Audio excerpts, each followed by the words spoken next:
Let me show these suckers how to ball out here. Oh, man, let's get this together here. Oh, layup. Oh, shot. Oh, three. Oh, it's like Brick City out here. Mid-range. Oh, my goodness, I can't buy a bucket out here. I missed the whole damn basket. Oh, my goodness, what's going on, man? My game is looking trash. Oh, here we go. Black Power Media shirt. Now we cooking. Trees. I'm taking on three of y'all with these right here. Between the legs. Oh, my goodness. Behind the back. Layup. Oh, did he just do a reverse? He is in beast mode out here. I ain't got to look. It's falling. Oh, my goodness. This guy is going 3, 2, 1. Kobe. Nice. Black Power Media, baby. Nice. Empower yourself. Go get you some of that Black Power Media again. Right here, blackpowermedia.org. Yeah.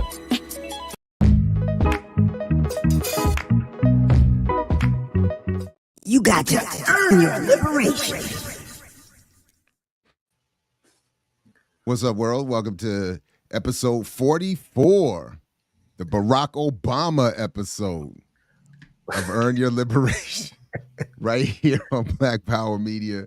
What's up, fellas? Brother Diallo, Geechee Yaw. What's happening? Good morning. Yo, we got our special guest coming in, Barack Obama 2.0, Westmore. Joking. Oh, wow. Our real guest, though, the author of Let Them Eat Crypto, Peter Howson, will be joining us at 10 o'clock. So we're gonna have to extend today if we're gonna be able to work. I don't know. Well, that's what. So if it then may you gotta go. Ahead. Yeah. They got the Eco Conference in Chicago. What you speaking about? Black breathing air? I don't get that.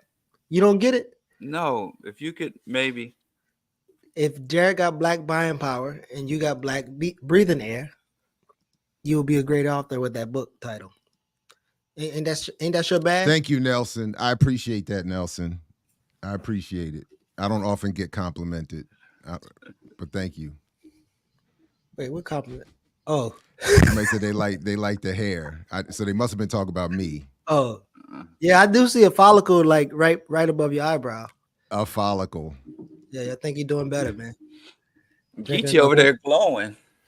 Did you meet somebody over the week? Yeah, man. Yeah, I sure did. Thank you. Congratulations. Diallo, my relationship list. You follow. I like when you give me compliments, though. I think it'd be a little weak, but I like when you give me compliments, so I appreciate that, man. They're all from the heart. Shit, I didn't know you had one of those. Yeah. Where yours located at? Slightly off center mass. Pissing people off on posts and shit. Wow, it's not my intention. Yeah, what was the context of that, by the way? My duty be to teach. Diallo just keep your pistol in your pocket, huh? Who is that? Ice-T? Is that Ice-T? No, it's not. Who's that? That's the wise one. I know them lyrics. Oh no! Oh yeah, that was on the video. Lyrics. Ain't that was on his video when he when he was on the interview. Also, I noticed people be in both, obviously all the shows, and they be egging some stuff on. So I wonder if they coming in and out of these chats trying to get us. Definitely. I see people sometimes, and admittedly, sometimes I just quietly lurk. Yeah. Sometimes I don't even log in through my handle so that in case somebody tries to chat at me, I don't show up. And I just like to, like it doesn't show that I'm in there. I like to see I'm just curious sometimes how people move between platforms and chat rooms, and sometimes it's interesting. It's interesting. Yeah. Listen, I just try to spread love and light. Love and light. Spread love. What was the love? Is this a shareable thing? I don't want to bring it up if we're not sharing it, but are we talking? I am curious about what you could share the post.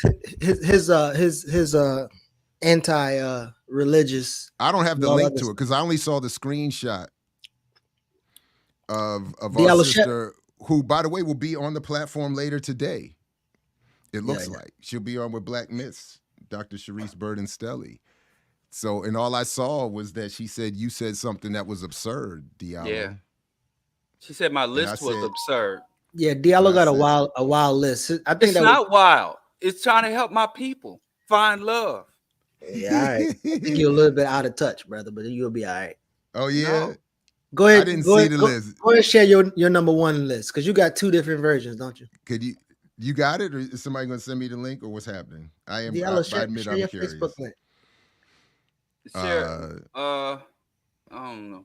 I just saw these lists of going viral to the folks. First, stuff. I get scared when I see mainstream white media. When I see mainstream white media pick up black folks' business. So if I see it going down in the black DMs and black folks got something, we having an online discussion, and then white media picks it up, that kind of scares me. Uh-oh. When white folks start minding black folks' business. So when I saw them list going viral,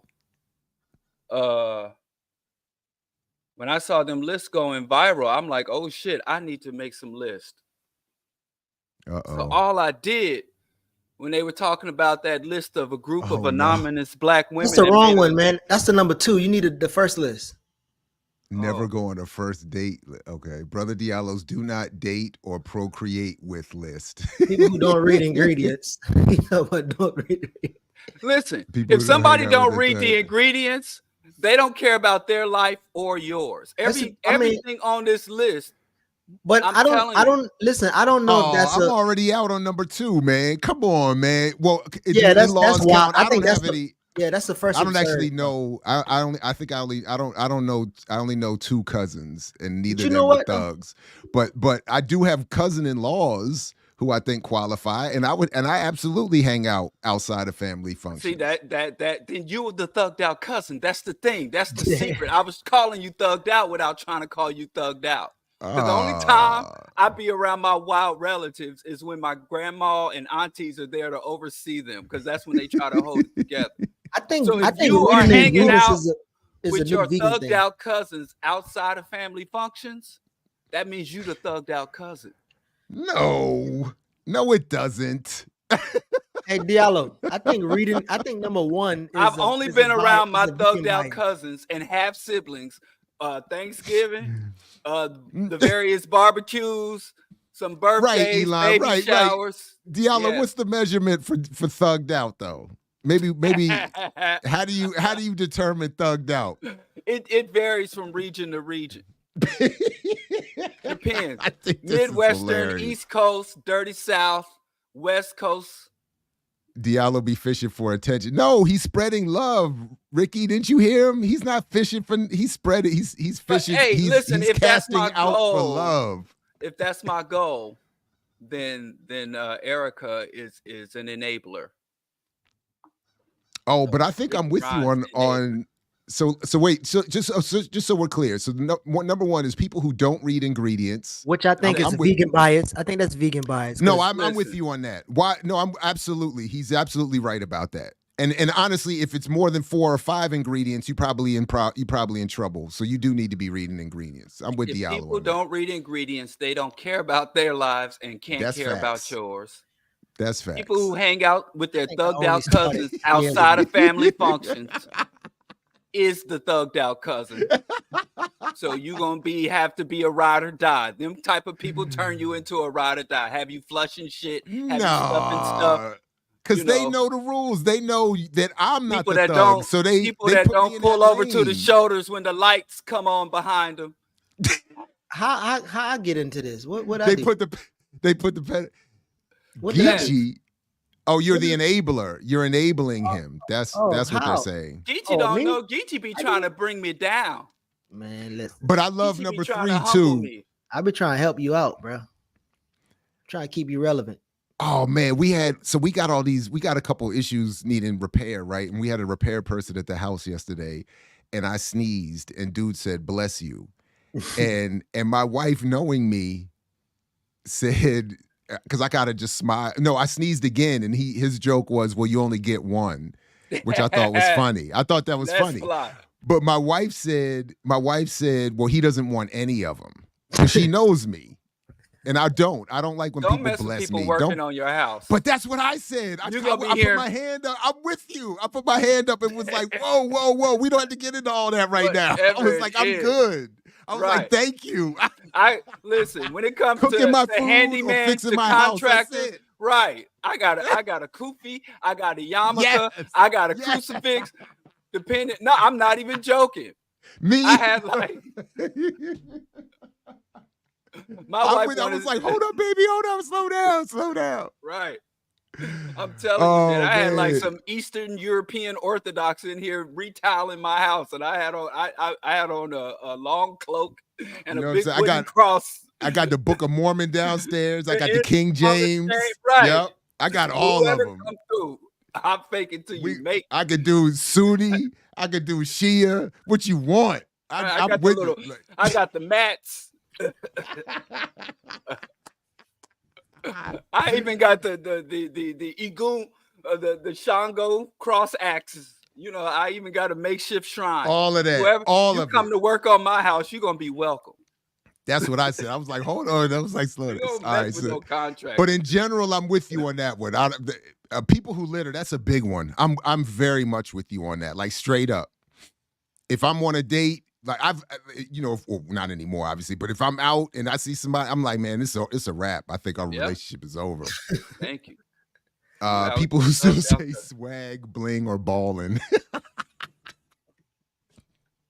Yeah. I think I said swag the other day. My bad. You can't swag surf listen, at a party? Listen, this ain't what you think it is. These terms have been co-opted by the white majority. Right, he did start with that. You're right. He did start with that point. You're right. These terms have been co-opted by the white majority. So if you get with somebody that still plays tug of war, you got to get with somebody that can let stuff go. So, you know, black folks, when we start saying stuff, when we start dabbing and white folks start dabbing and you start seeing that shit in their cereal and they fast food commercials, that's a sign of a person that knows how to let things go.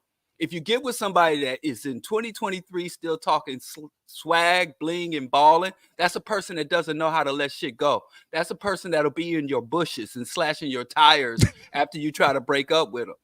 See, there's levels to everything on here. I don't want to say it directly. That's a person that just don't know how to let go. People, oh man, I'm definitely with you on number 6. People who believe in prophecies in the end of times. They might take it. They might try to jumpstart that shit. Exactly. Well, Diallo, I'm trying to keep my people safe. Listen, so far on your posts, your little religious posts, most of your commenters, I don't know if they sycophants or they actually can read, but they definitely was misquoting the Bible that they say they know to be against.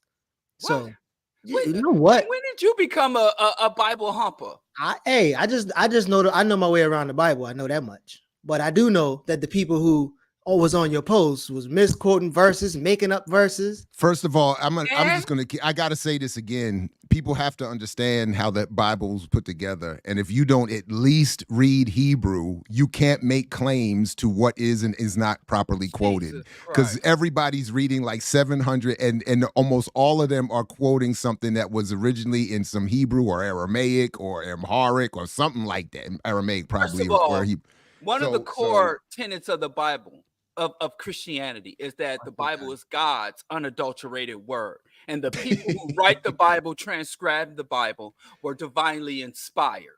Right. And God, after all that, you should still be able to read it for His word. After all that, you still should be able to read it. And if you're gonna argue a point, you shouldn't make up stuff. That's what I'm saying. Okay, that's fair. The book can be. Why? The whole shit is made up. Can I finish? Can I finish? The whole shit is made up. Before you go off? You don't tell me about what I can make up about make-believe. Can I finish before you go off? So there are books, right, that you can read, right? Just like your brother, your Hebrew brother that came on and lied about Kwame Nkrumah's book and said this. I don't think you should do that. It's so many things. He could have been just wrong. We don't have to say he was lying. He might have been just my wrong. bad. You know, I misuse the word lying and wrong, right? But in terms of this book, there's so many inaccuracies and so many issues with the book that you don't have to make up any. And so when you start making up stuff, I think you just lose your argument. But I am, to both of you, I am very much like the comic book world. I don't care if it's made up. You still have to be faithful to it when you recite it. So That's what I'm saying. But not if like they're you can't reciting. mistell Superman. Well, listen. Let me tell you something. Listen, again, with the Dewey Bible, the King James, the New International Version, they even came up with a hip hop Bible, and Of course they did. White nationalism. KRS got the Book of Mormon, and all this shit. You can argue that if you want. We understand that especially Christianity in the West is so pervasive that it has so inundated and saturated. I can understand people who engage in life, just get out here and breathe, eat, and sleep and drink in Western society.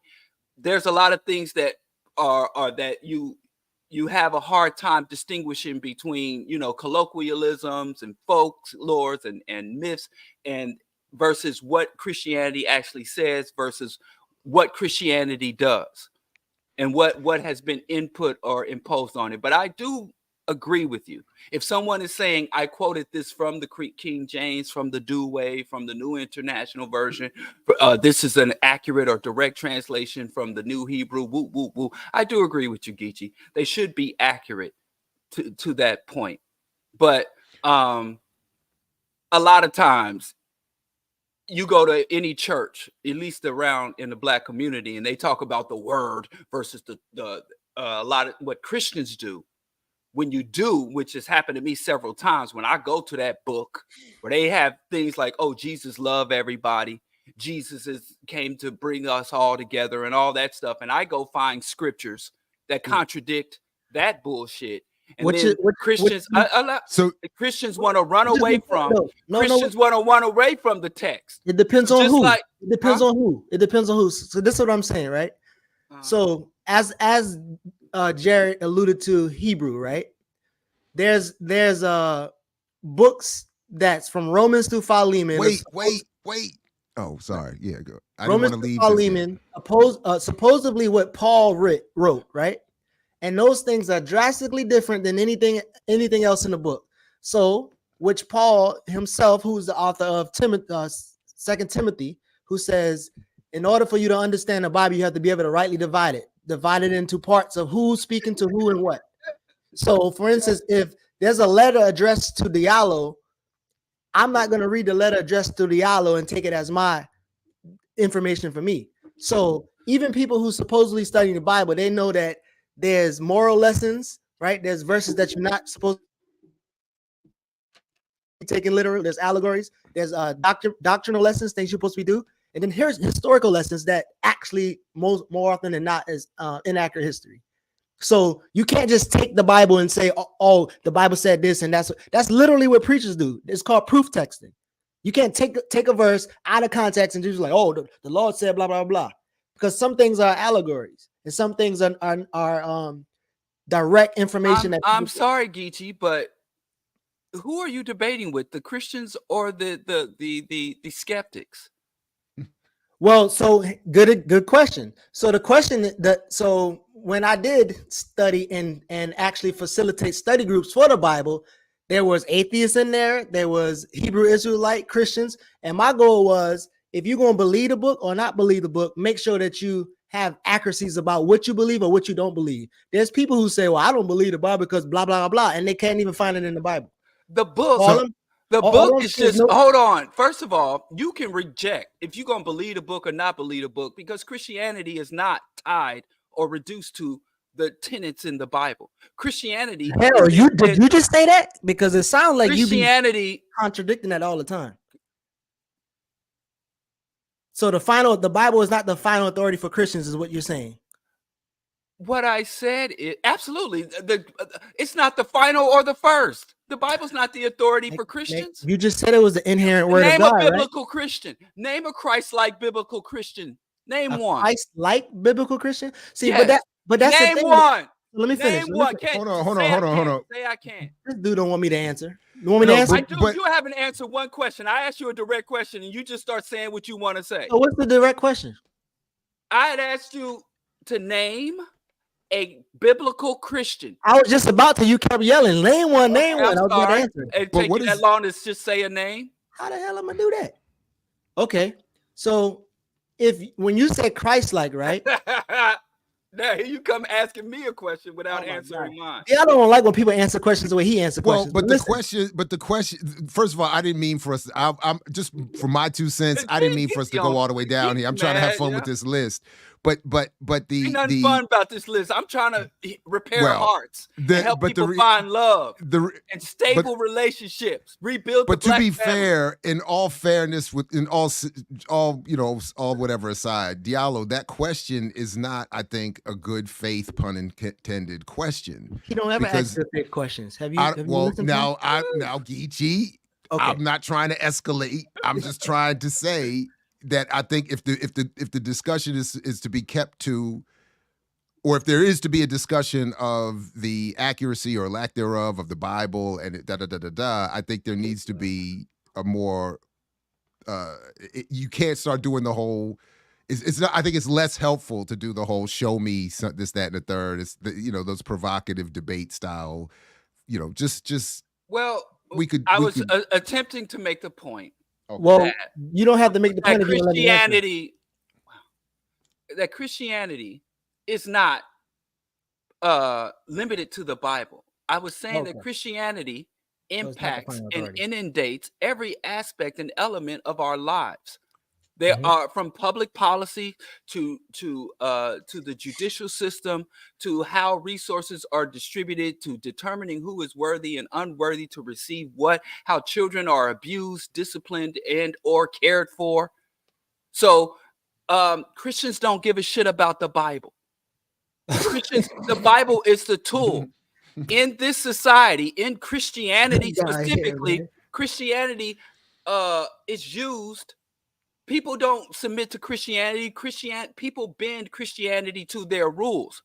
So the accuracy, and I wish I could find me a Christ-like Christian or a biblical Christian. So but we know that the Bible, as you are arguing with all these translations, all these interpretations, and you sitting here talking nonsense about, oh, well, this is allegory, when we know goddamn well there are fundamentalists that say the Bible is God's unadulterated word, and that you have to adhere fundamentally to the word. You have the Unitarian Universalists who cherry pick the good stuff and leave the bad. The Bible. Oh yeah, you had a lot of people cherry picking on your post, by the way. That was my point. Okay. And so proof texting is done by religious people, Christians, and by people who don't know the hell they talking about with the Bible. They proof text. They take a verse and say, "Oh, the Bible said this," without any context. Like on your post, you got your brother talking about Stephen was stoned because he committed adultery, and he put the verse up, and the verse literally saw Stephen getting stoned because he said, "Hey, y'all killed Christ and y'all kill all the prophets," and then they stone him. So your boy is on your chat, on your post defending the Christ he said you don't believe in. So what I'm saying is, when you proof text, you look stupid because you're not reading the book. And matter of fact. Well, y'all told me to stop, and I have since October 7th for sure, probably even a couple weeks before that, because I do admit I can't take at this point in particular any overt Zionism. But I do respect the basic argument of that Tovia Singer, the rabbi that I was talking about, only to the point that people keep not reading the original text, and he keeps showing specifically from the original Hebrew to particularly the versions people are operating off of today, language has been massively adulterated to change entire contexts and histories, to create in the New Testament to try to bridge and to create a bridge to the New Testament for the emergence of Jesus out of the Old Testament, which never was calling for that and never said that, never would have supported that. So that's, and just as a method, I think that's such a convincing argument because, well, if people are going to claim to be that it is, as you all were saying, the inerrant word of God, they should know what the original word was or it claimed to be. Now, but to Diallo's point, and I do agree, my difference would be, and I really like Marimba Ani's argument about this, Christianity emerged out of Judaism because of the imperial ethic baked into it. the patriarchal ethic baked into it, so that from the beginning it has only ever been to serve that purpose from my perspective. So this idea that we can do something good with the religion is in spite of its original purpose and intent. So that's why I do agree at the end what Diallo is saying, that most people who believe they're not particular about the text because they're only using it to support an imposed pre-existing politic and worldview. So that's why the most vicious of them, like those groups that most people don't want to talk about when they only want to talk about Jews running the world, but these seemingly even more powerful groups like the Family and whatnot, they've whittled the Bible down to literally a pamphlet just called Jesus, just with the quote unquote quotes of Jesus translated into English, because they don't even want to deal with, because their whole point is we just want to take these quotes and use it to run the world, to quietly run the world. So again, I have to agree on that broad point with Diallo that, man, we're all meant to play with the details, and that's why Clark was right in that we point are the about true believers. The true believers, out Pope the Pope, out Muhammad, and that so that part I agree with, and that's why I ultimately agree with this point. Fucking Pope sitting on a golden throne, just making up new shit, fucking putting out papal bulls. They adding and we sitting here debating about the authenticity of their fiction when it's killing the shit out of us, instead of debating about how we get that shit up off of us and being mad at each other for misquoting. Can you imagine sitting in a concentration camp debating about accurately quoting Mein Kampf? Two Jews, goddamn Orthodox Jew and a secular Jew sitting there talking about, oh no, Hitler, if we go to the text, if we go, man, fuck the Bible. Shit. So that's, but as you also said, there are levels to this. So I can tolerate certain levels of belief if we're not at the overt, I believe the end of times and it's around the corner and I'm ready to bring it on. So I'm with you on that. But listen, I went to a Catholic school. And I had almost 3 straight semesters of going over transubstantiation. And I learned about how these crackers was hacking each other up and murdering each other over the debate of transubstantiation. And like Dale Jones said, I look to my people, and like Dale Jones said, we're literally hacking each other to bits over foreign ideologies. So you got that one, Geechee. Take the ribbon. Take the ribbon and run. You accurately quoted a particular part of an absurdist belief system, and somebody got it wrong.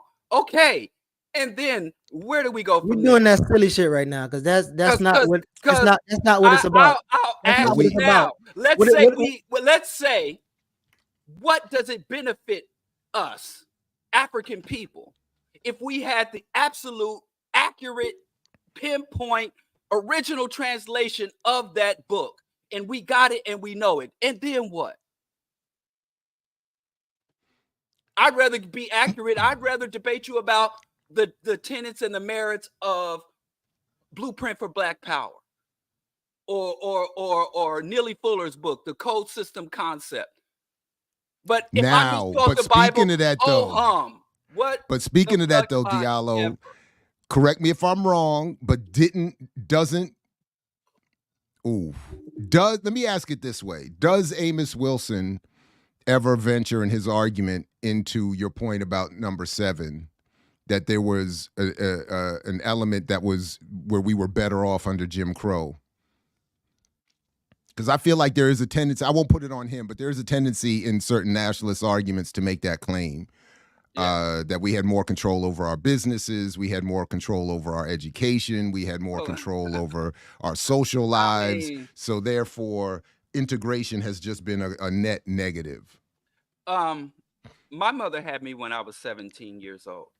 When she was 17 years old. Right, I was going to say that would have been a feat. That one good thing about being the offspring of a teenage parent is that you really get to interact with your elders. My great grandparents, I know very well, great aunties, great uncles, great grandparents who came up in Jim Crow, Missouri, Jim Crow, Oklahoma, Jim Crow, Louisiana. And I think it's irresponsible for anyone to glamorize what it was really like for Black people under Jim Crow and pre-desegregation era.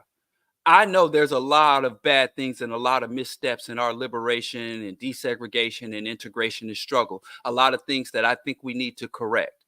But I do find a lot of this, especially the people who talk, we had high rates of marriage and things of that nature. And then I also think that a lot of times when people thinking about pre-Jim Crow era, a lot of times they thinking about Harlem. They thinking about St. Louis and Chocolate City and Chi-Town. But Black people under Jim Crow were under, apartheid conditions. And I even see how apartheid and the anti-apartheid struggle played out in South Africa, where there's starting to be some of this, I think, ahistoricism or historical distortion about, in the good old days. Everybody does it, even white folks. With white folks longing to go back to the pre New Deal America. When America, what's that song for All in the Family? We need to see those days again. Yeah. I simply think that those were the days. I think that when people are under oppression, there tends to be this regression type thinking that, if we could just go back. My argument is we need to advance forward. I don't think there's any salvation for us to return to conditions. Yes, we had our own businesses. Yes, we had 70% of Black families, households, and things. But they look at those positive statistics in a vacuum. They look at those positive statistics, like my wife's father, who came up in Macomb, Mississippi, would literally go to school on a Monday and have to walk past the mutilated corpses of his community members because the white boys got drunk and wanted to get their muster up. So it wasn't all good. And they would do it. And at least now, I ain't saying we ain't still dying now. I'm not saying they not still lynching us now. But the condition and the atmosphere and how we maneuver through society is different. And I would argue we're in a better position to struggle. Now, we're not free. But the things I could say now and maneuver through society, my great-grandfather, Grandpa Sonics Bowie, could not say and still maneuver through society. So I think we take a lot of things for granted. And I also think it shits on the struggles and sacrifices of our ancestors to pretend like they put us in a bad position in the struggle when that's just not the case. We might have dropped the baton, but the baton was passed. Right on, fair enough. I definitely agree with you on number 8. And I saw already in the chat someone was asking, why is ADOS and FBA on there? But to me, those are the most regressive, backwards, anti-Black, anti-radical politics that have emerged in the last few years, as far as I'm aware of. And they are baked in white conservative, reactionary, cut ourselves off from internationalist support, cut ourselves off from radical traditions politics that has just draped itself in nonsense while literally wrapping themselves in the American flag. I can't even, I just. And when they get on, they're going to leave your ass for a white spouse. You know when that reparations check comes, they're going to kick you to the curb. You can just tell. They rubbing their ideological hands together. As soon as the check is cut, we ain't going to hear from them no more. They not going to answer the phone. Worse for me is that I would suspect that in a situation where a check were cut, which I have a hard enough time believing would ever happen, but in that situation, what we would be expected or have had to give up to get that check will make the check useless. It's just, for me, it would be, if I was single and in the dating world, that would be maybe on the top of the list. Are you familiar with ADOS? And if they said yes and I'm down with it, I'm walking out. Running out. Run. Don't walk. So people who have straight pride, that to me, I don't know any, I've never seen, I know some Black folks that have some pretty, I think would be even considered outright homophobic views, but I've not seen anyone go straight pride. That to me is the whitest thing ever. So there's a whole straight pride movement. Yeah. Who shall not be named, Irritated Bowels. He has a whole straight pride movement. And I had a sister who was like, "Oh, this list is pretty good to go by, but I'm straight pride." Yeah. There's still Yeah. black folks out here who are fighting, struggling on the front lines, fighting off the agenda. Yeah. You And know, linking up with the Dr. Klan to Umar do it. backed off that shit when they threatened his license.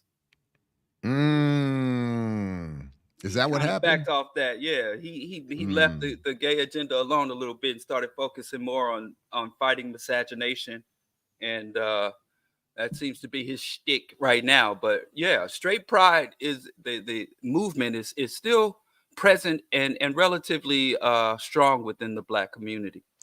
And I'm with you on the anti-woke thing too, because I see that as a white co-opted backlash too. Like woke has I think beautiful origins. So I'm with you on that. So then the only other question I have is, so what was Dr. CBS's issue?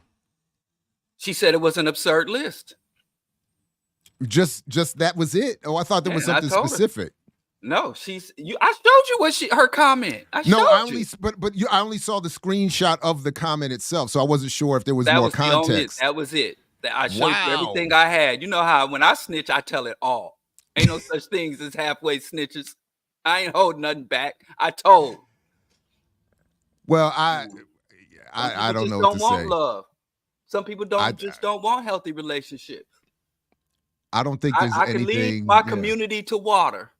I can leave my community to love water, but I can't force my community to drink it. No, Ricky, don't do too much, Ricky. Calm down. We just having a little bit of fun. That's all she said. If she got more to say, she can say it, but she just but Ricky's asking if this whole segment was about what she said, and not. No, really, it's about the list. Yeah. Just having fun. Can you see the absurdity? Ain't no absurdity in there. But well, I think I would be irresponsible to deny my community my opinion on their intimate relationships. And all jokes aside, I think that's a pretty good list to start with. If you have to have a certain parameter to begin with, so much work into it. I know. I mean, I promise you, I wasn't just sitting on my couch eating vegan cookies and just taping away on my phone. That's not how. I put mad work into it. All right. Right on. Okay. So what do we want to get to next? I think we need to go to I think we need go ahead. No, what I was just going to suggest was that we let Diallo run the run sheet to make sure we get to what he's going to get to before 10 o'clock. Well, you said you got to leave at 10, so I wanted to make sure you get to what you get to, so that and then we'll do the 10 o'clock interview with Let Them Eat Crypto when he gets here. Y'all didn't, man. You just said that this morning live on the air. Well, actually, I sent the text to our chat last night when I heard from him that he needed to do that. So that's all. Y'all see that thing? I'm sorry. That's it. Go ahead. Y'all see that thing I sent about homeless servicemen versus refugees? Yeah. I did. I did. That's not a real patch, though, is it? I believe it is. Yeah. Actually, I used to go to gun shows and throughout the Midwest, and especially in the Y2K era, as I was Y2K prepping. And that patch was these types of patches. These people? Who are these people? My bad. Who is these people? I want American Roots so bad. I don't know what that means. You want American Roots? Okay. I don't know. I don't know. My bad. Go ahead, Diallo. Oh. What? See, this is why I don't look at the chats. I let y'all handle the chats. Yeah, I let y'all deal with it. I let y'all allow Coco and Erica to hate on me with impunity. Anyway. Okay. So. Oh, okay. That's the. Yeah. I got that ready when you're ready, Geechee. Right. And so, what hurts my heart is because that's some old POW MIA white nationalist type shit right there. But I'm seeing more and more reactionary, right-wing, ultra-conservative, and even white nationalist rhetoric hop up in black social media spaces. Now, I could be wrong because when I'm on the streets, I'm out here with brothers like Q, and I'm out here with. I think I kind of live in a black bubble, like a black conscious, black woke bubble. So if I would like to believe that the shit I'm seeing online does not really translate in the streets. I don't know. I've never interacted physically in the real world with a black MAGA or these black but I do see a lot of black Yeezy folks in the hood. God damn. A lot of black Yeezy supporters or Kanye supporters. So I could be wrong, but this bothered me so much because I see so many people, and this kind of resonates, and it popped up around Veterans Day or Memorial Day. What, I don't know which. I get those holidays confused. Yeah, me too. But the one we just had, right? Yeah. Right. And just so many black people who are agreeing with this. And now here in the city, I'm seeing many, even some called progressive people complaining about the so-called refugee crisis here in Chicago, where the Venezuelan refugees are being dumped here by Florida state representatives, and they're arguing. And there was a big fight, in the city council here in Chicago about $55 million being allocated to rehousing and resettling the refugees, and even that Rahm Emanuel, way back when, before he was ousted, had deemed Chicago a sanctuary city. And I said that I would mock that and make fun of it. I would say sanctuary hypocrisy, not sanctuary city. But a lot of black people, in terms of nationalist points of views, jingoistic and xenophobic positions, are really resonating in black people, when every time they hear about some budget allocation, they claim that's money that should have gone to reparations, as if if they didn't allocate that money to the Zionist state or to Ukraine or to Venezuelan refugees, that's money that could have been set aside for reparations, where instead of reparations being a struggle to target the oppressors, reparations is devolving into a struggle where we're combating with other exploited and oppressed groups for our share of the pie. So, and that goes off, but that patch really disturbs me of how many black people I see sharing and agreeing with that. Yeah, unfortunately, I haven't seen any of that, but I agree. Although I have seen some of the sentiment, and it even shows up in my classroom actually, every once in a while. And it is this falsely created conflict, as if and you're right, as if. I ain't gonna lie. I was on a delete party this last week. Anybody who's not my family member who says something about Veterans Day, I was just deleting and blocking them without any warning them. So sorry if I blocked you.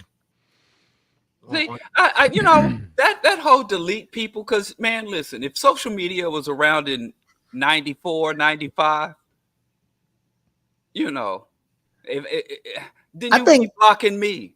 No, but I think deleting and blocking people is like you get to fix your timeline to type of people that it works beautifully. By. So it works beautifully, and for me at least, and I'm with it. And in fact, I just scrubbed someone entirely off my website and everything. I was like, as much digital erasing as possible, I'm gonna make happen. I almost wanted to get to the point in that Black Mirror episode where the mother went too far with the tech on her daughter, blocking, put that block on her eyes or whatever. I was like, I want to pair that for me. If I could block out all these people I hate, just see a blur, be like, I don't have to deal with that.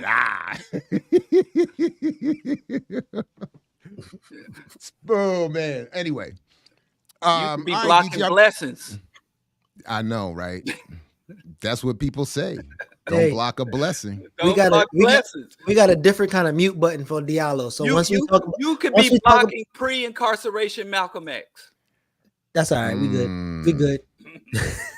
Hey, but this next topic is gonna block Diallo. Diallo has cursed us out. He argued, and he do not want to have this conversation, so he's trying to avoid it. So, Chad, if you don't want to hear from Diallo, this is. But in advance of this, I have confirmed. We have confirmation that we were not the subject. So I just want to be clear. He left. Yeah. But Wait, I'll come back. I'm not gonna. I'll come back. I'll just. There we go. you just go to. Yo, this guy. But if folks missed it, Wise Intelligent, the legend, I think honestly, literally in my top 10. Living legend. Wait. If he's not in your top 3, I don't mean 10. to start no beats, but you put Skip over him. Because I feel like I ain't really listening to a lot of Wise, but the stuff I Skip listen. Oh no. Skip is Wise Intelligence. If you know, Wise Intelligent begot Skip. Since you like the Bible so much, that's fair. I think that's fair. I will use biblical terminology. Poor righteous teachers begot Skip. A lot of people. No, we have to be clear. And I was just actually listening to both of them a little bit this past week. And Skip Coon is a monster of an agree. MC. I mean, and so again, just to be clear, when I'm talking, I have actual real criteria for making it into my top. And one of them is longevity. I do think that has to be part of the consideration for the top of the top. And so Wise has to be. And I agree that if you are a real hip hop head, if you appreciate lyricism and you appreciate storytelling, longevity, radical politics, thoughtfulness, you can't not have Wise. If you appreciate freestyle battling, since all of that, I'm with you on all of that. We just do disagree on a little bit here, but that's it. But I did, I had a brief conversation with Brother Kalanji, and he was like, nah, this was not directed at us. Okay, good. Conversation over. Take it off there. Let's move on. There it is. No. But that said, there is still something worthy of some disagreement. This guy, man. All right, so let me play this because Geechee edited a little clip here, which I thought was pretty well done and valuable. Edited. So manipulated. It is edited. It was clearly edited and manipulated. Here we go. To what end? Who you work for, Geechee? He just build institutions that could sustain themselves. Sustainable programs. If we're going to do a program, this program is going to have to sustain itself. So each of the programs have its own economic model attached to it to generate revenue on its own, so that we won't be begging.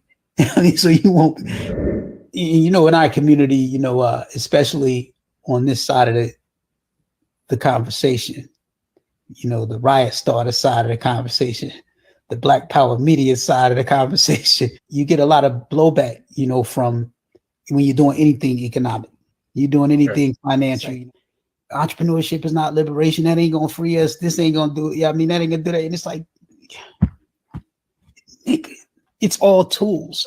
It's all tools. It's this, it's all pieces on a chessboard. If Hillary Clinton can use hip hop to undermine governments around the world, we can use hip hop to build community in whatever way we see possible. We underutilizing what's available to us because we have these notions about what revolution is and what it ain't. Meanwhile, it's like all the revolutions that we romanticize in history, they all had a financial arm. We talk about the Chinese Communist Party and the Chinese Revolution. We talk about, Mao Zedong and all of this. I'm like, man, you don't know how many capitalist enterprise this guy had around the country, around the world, around the globe. There were Chinese businesses in San Francisco supporting what he was doing in China. So you have to think that way. To your point, most of the critics, they don't get dirty. You understand what I'm saying? And I think that we was on a panel one time before and talking about how being a revolutionary don't make you righteous. You understand what I'm saying? And folks get it confused.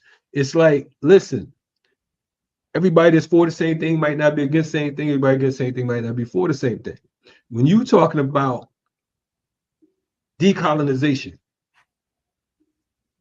in order for you to talk about revolution, you have to be ready to go to extreme lengths.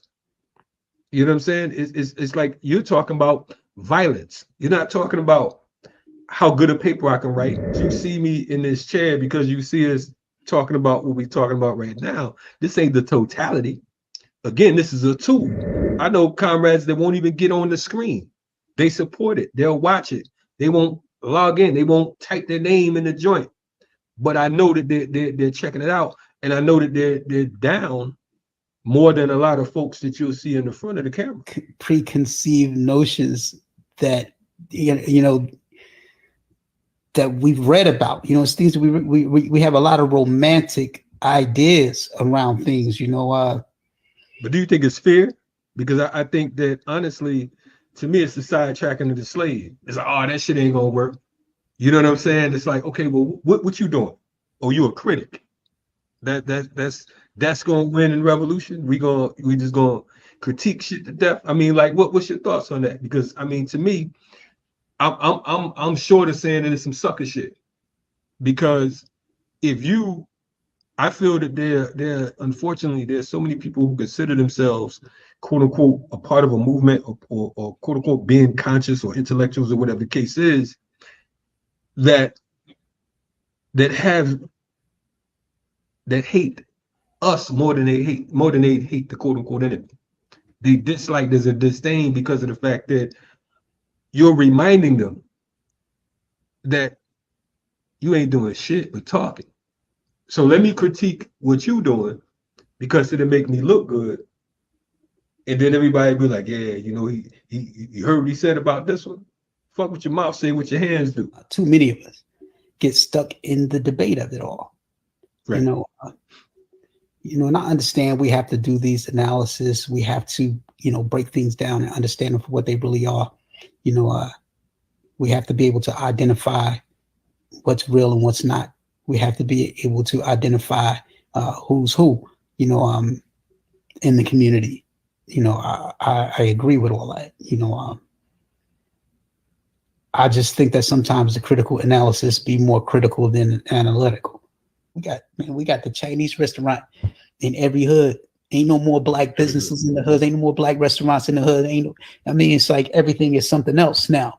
So we not on it. We not on it. And these things they matter. They matter. We could talk all that, mobilizing and overthrowing something that ain't happening right now. That ain't happening. You're gonna have to do it. You need a different approach. Approach. And I'm not saying I have all the answers. I don't, Sway. Because we good at that shit. We talk a good game. But that work, that's a whole nother program. You know what I'm saying? That talk themselves out of it. Yeah. Program, man. And that's the thing, man. I'm not even trying to organize workers no more. Word up. I'm not even trying to organize doers of the work anymore. I'm like, what can I do? How much of this can I do? That's it. I'm my focus. What can I do? That's not what black community could do for you, but what can you do for the black community? But you know how I go, man. The drug dealer pass out turkeys and they letting him sell, and they good with him selling drugs. It's one of those things, man.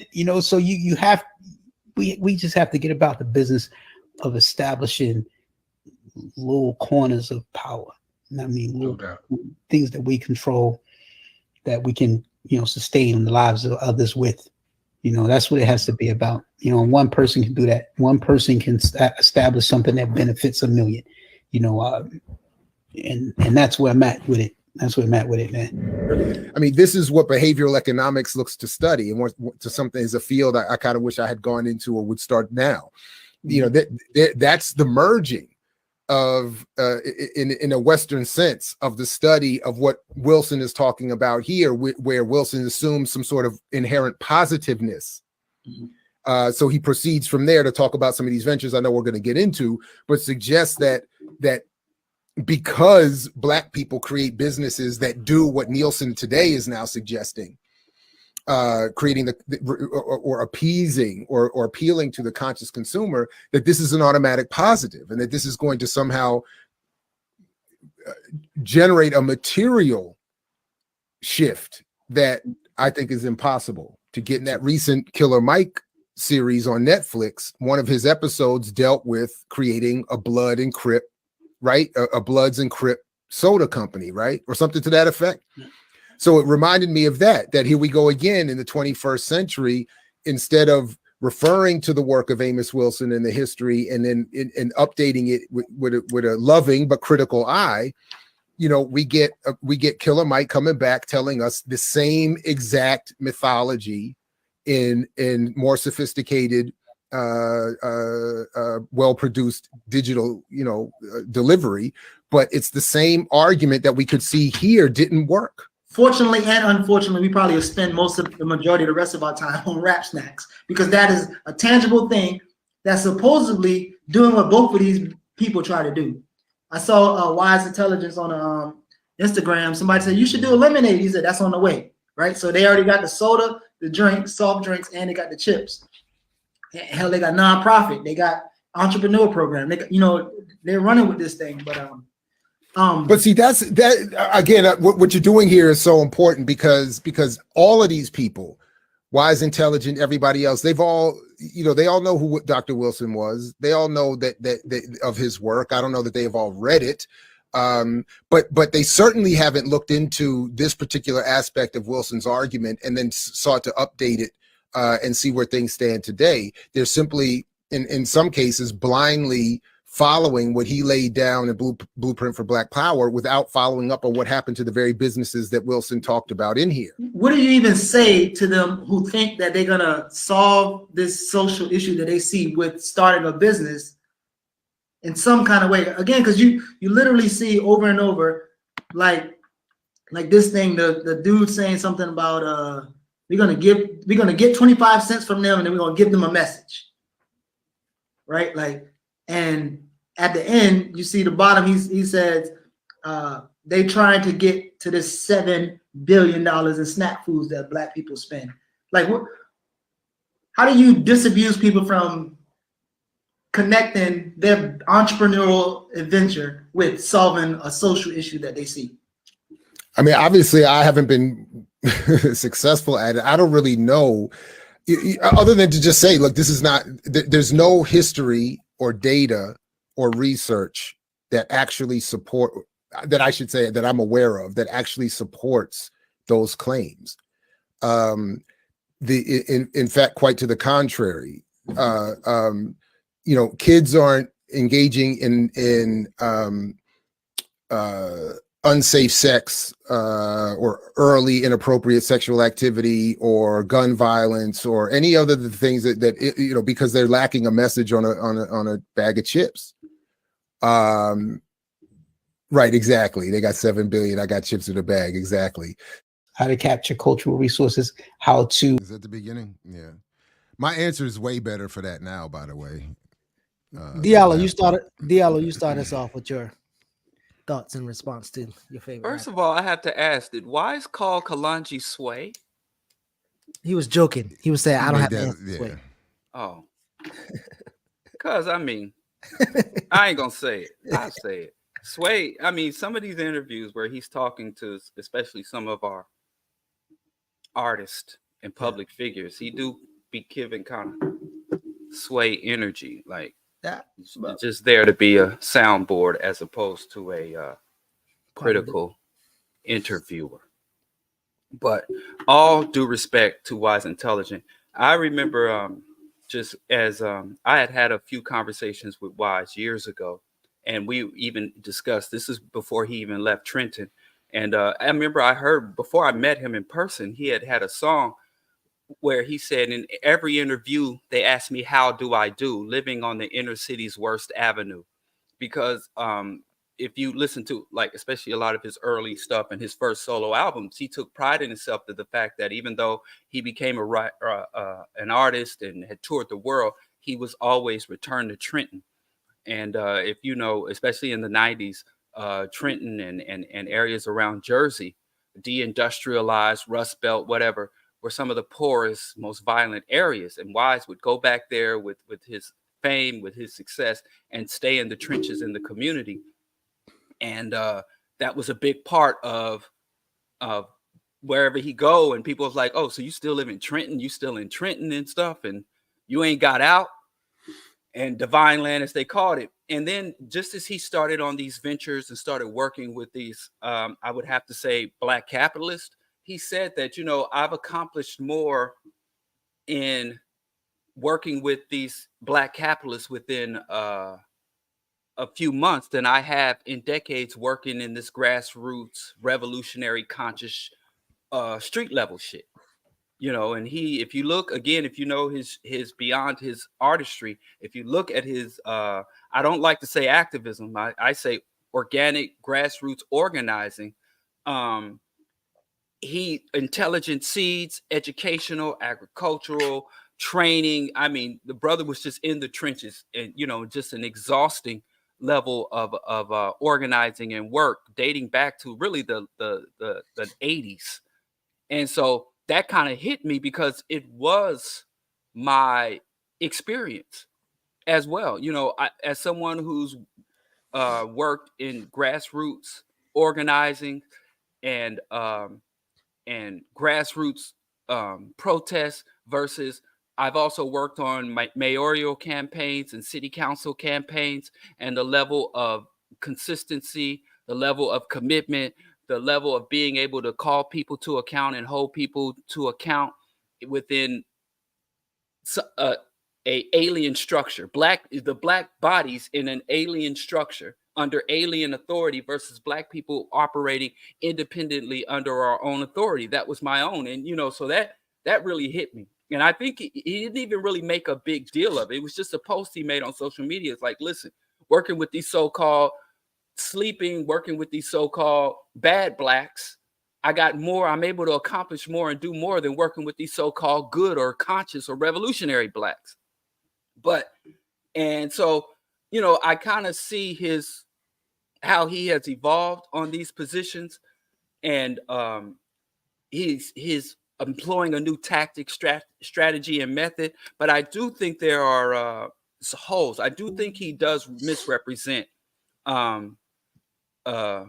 what he's asserting in terms of Black people, the Black masses, even the so-called Black conscious community being anti-economics or rejecting economics. I think it's just the opposite. I don't think that our problem is a rejection of economic ventures and economic focus. I think, as reading Ball over the years and just our own conclusions and our discussions, it's about the misrepresentation of economics to our community, about where we stand economically, our economic potentials, and the returns of our economic activities, the return on investment, you know, and the many opportunity costs that are completely left off the table in terms of, as we gain this particular goal, what much must be sacrificed, as you alluded to earlier. So I do have some issue that I do think that that criticism that is so flippantly leveled against revolutionary Black people, that we don't care about economics, or we're not realistic, or just simply unaware or disinterested in economics, it's just wrong.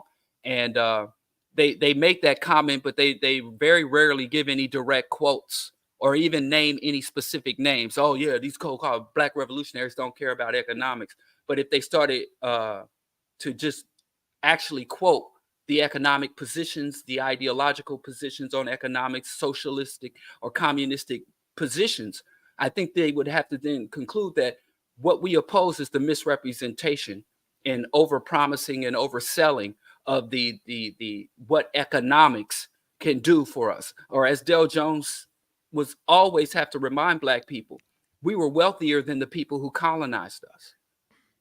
We are wealthier than the people who enslaved us.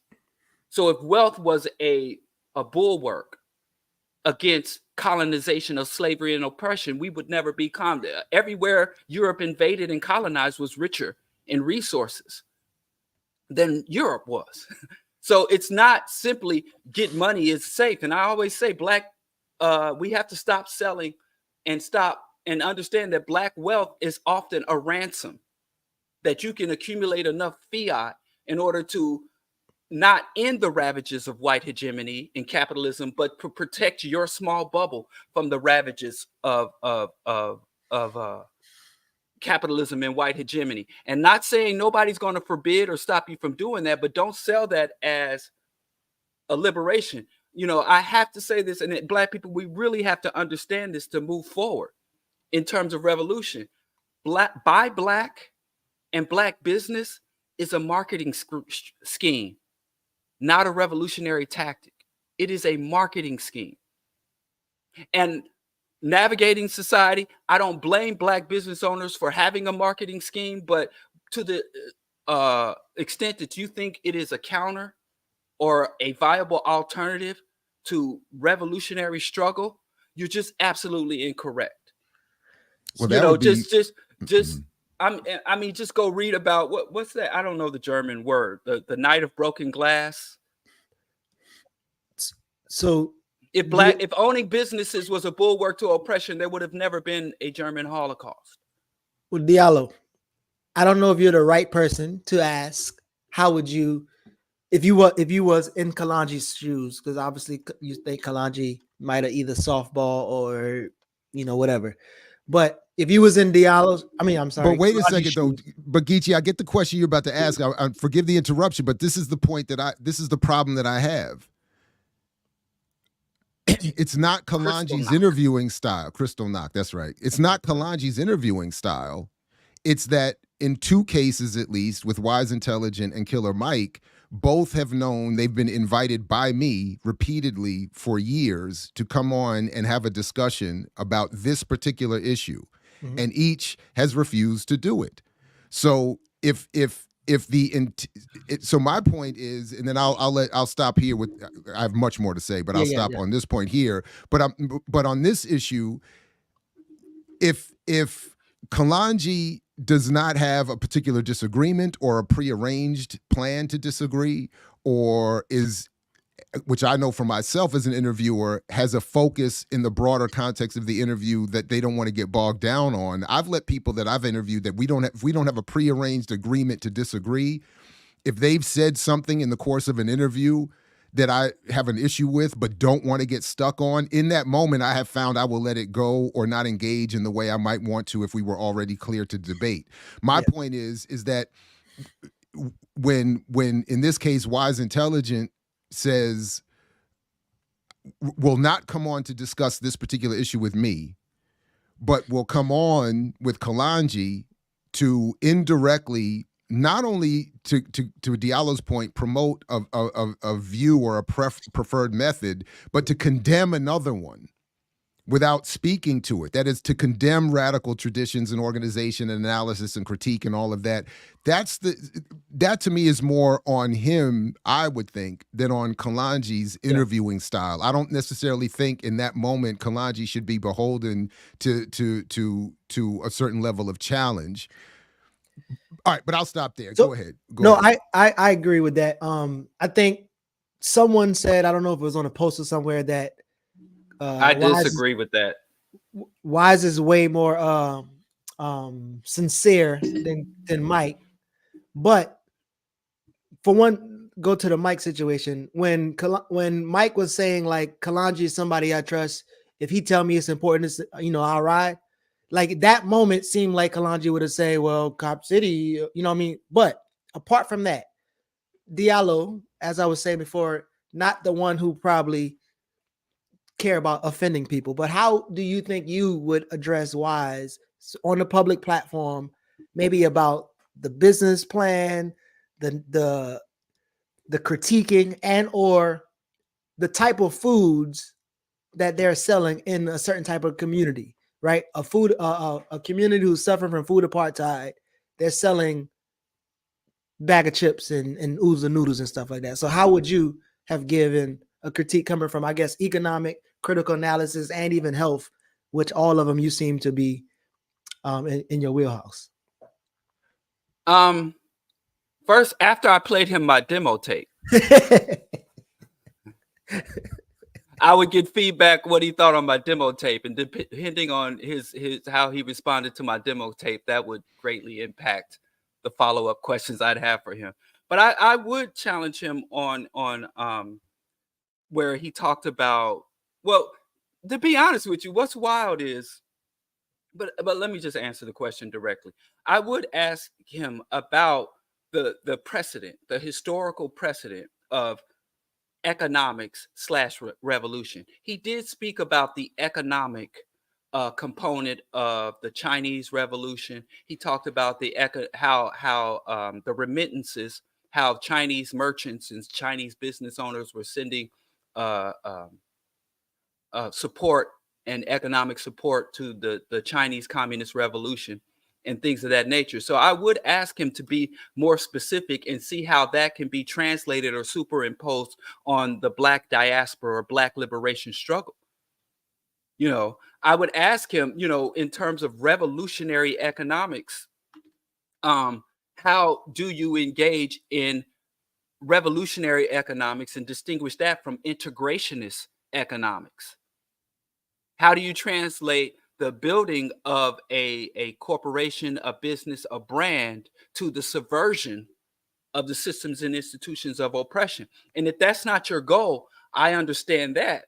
But if it is promoted or if that is the ultimate goal, and then I would also ask him about where he talked about these enclaves or small areas of helping people. I would have definitely got in and had to go in on in terms of ask what the community can do for you and the individual and its relationship to the collective, and what is the individual's obligation and capabilities in regards to the collectives, and the rejecting or abandoning the painful, the very painful struggle to organized, oppressed, and menticidal populations.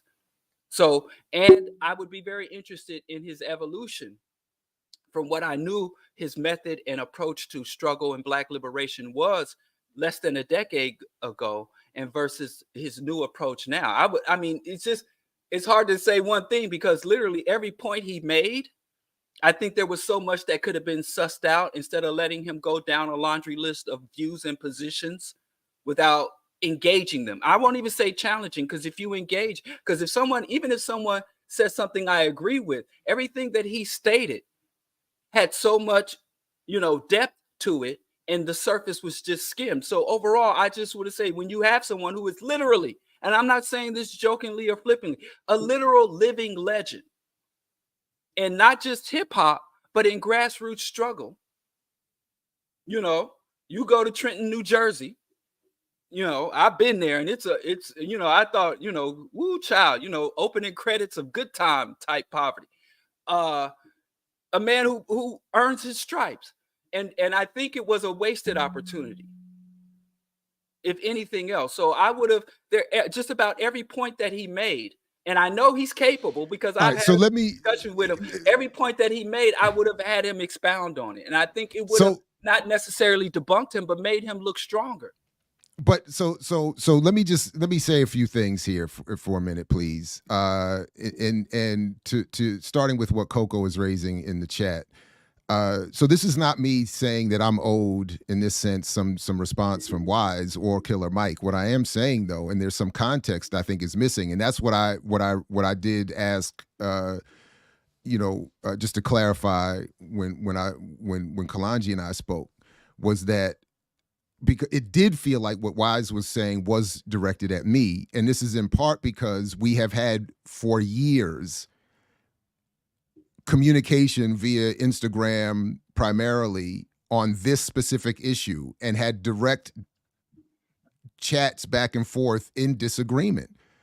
So when he says, I know in these Black Power media streets, this is where these critiques exist, it's hard for me to not see him making that specific reference to me. So that's why I'm saying what I'm saying about and that's also why I am saying that I don't expect, and this is where Diallo and I think could disagree on this part, where I don't expect for Kalonji to engage him on this. If it's not the point of the interview, and if Kalonji doesn't disagree necessarily, or if he does disagree but doesn't want to get bogged down because he's trying to get to something else in the interview, this part of the interview came up an hour or so in, so there could have been a time. There's all kinds of things, and for me, I've been asked about this on my own. When I'm interviewing someone, That's different when I'm debating or on a panel with someone. When I'm interviewing someone where I have not, because every single debate I've ever had, except for that one with that dude on the Remix Morning Show about ADOS and when he was running the campaign, I think, whatever.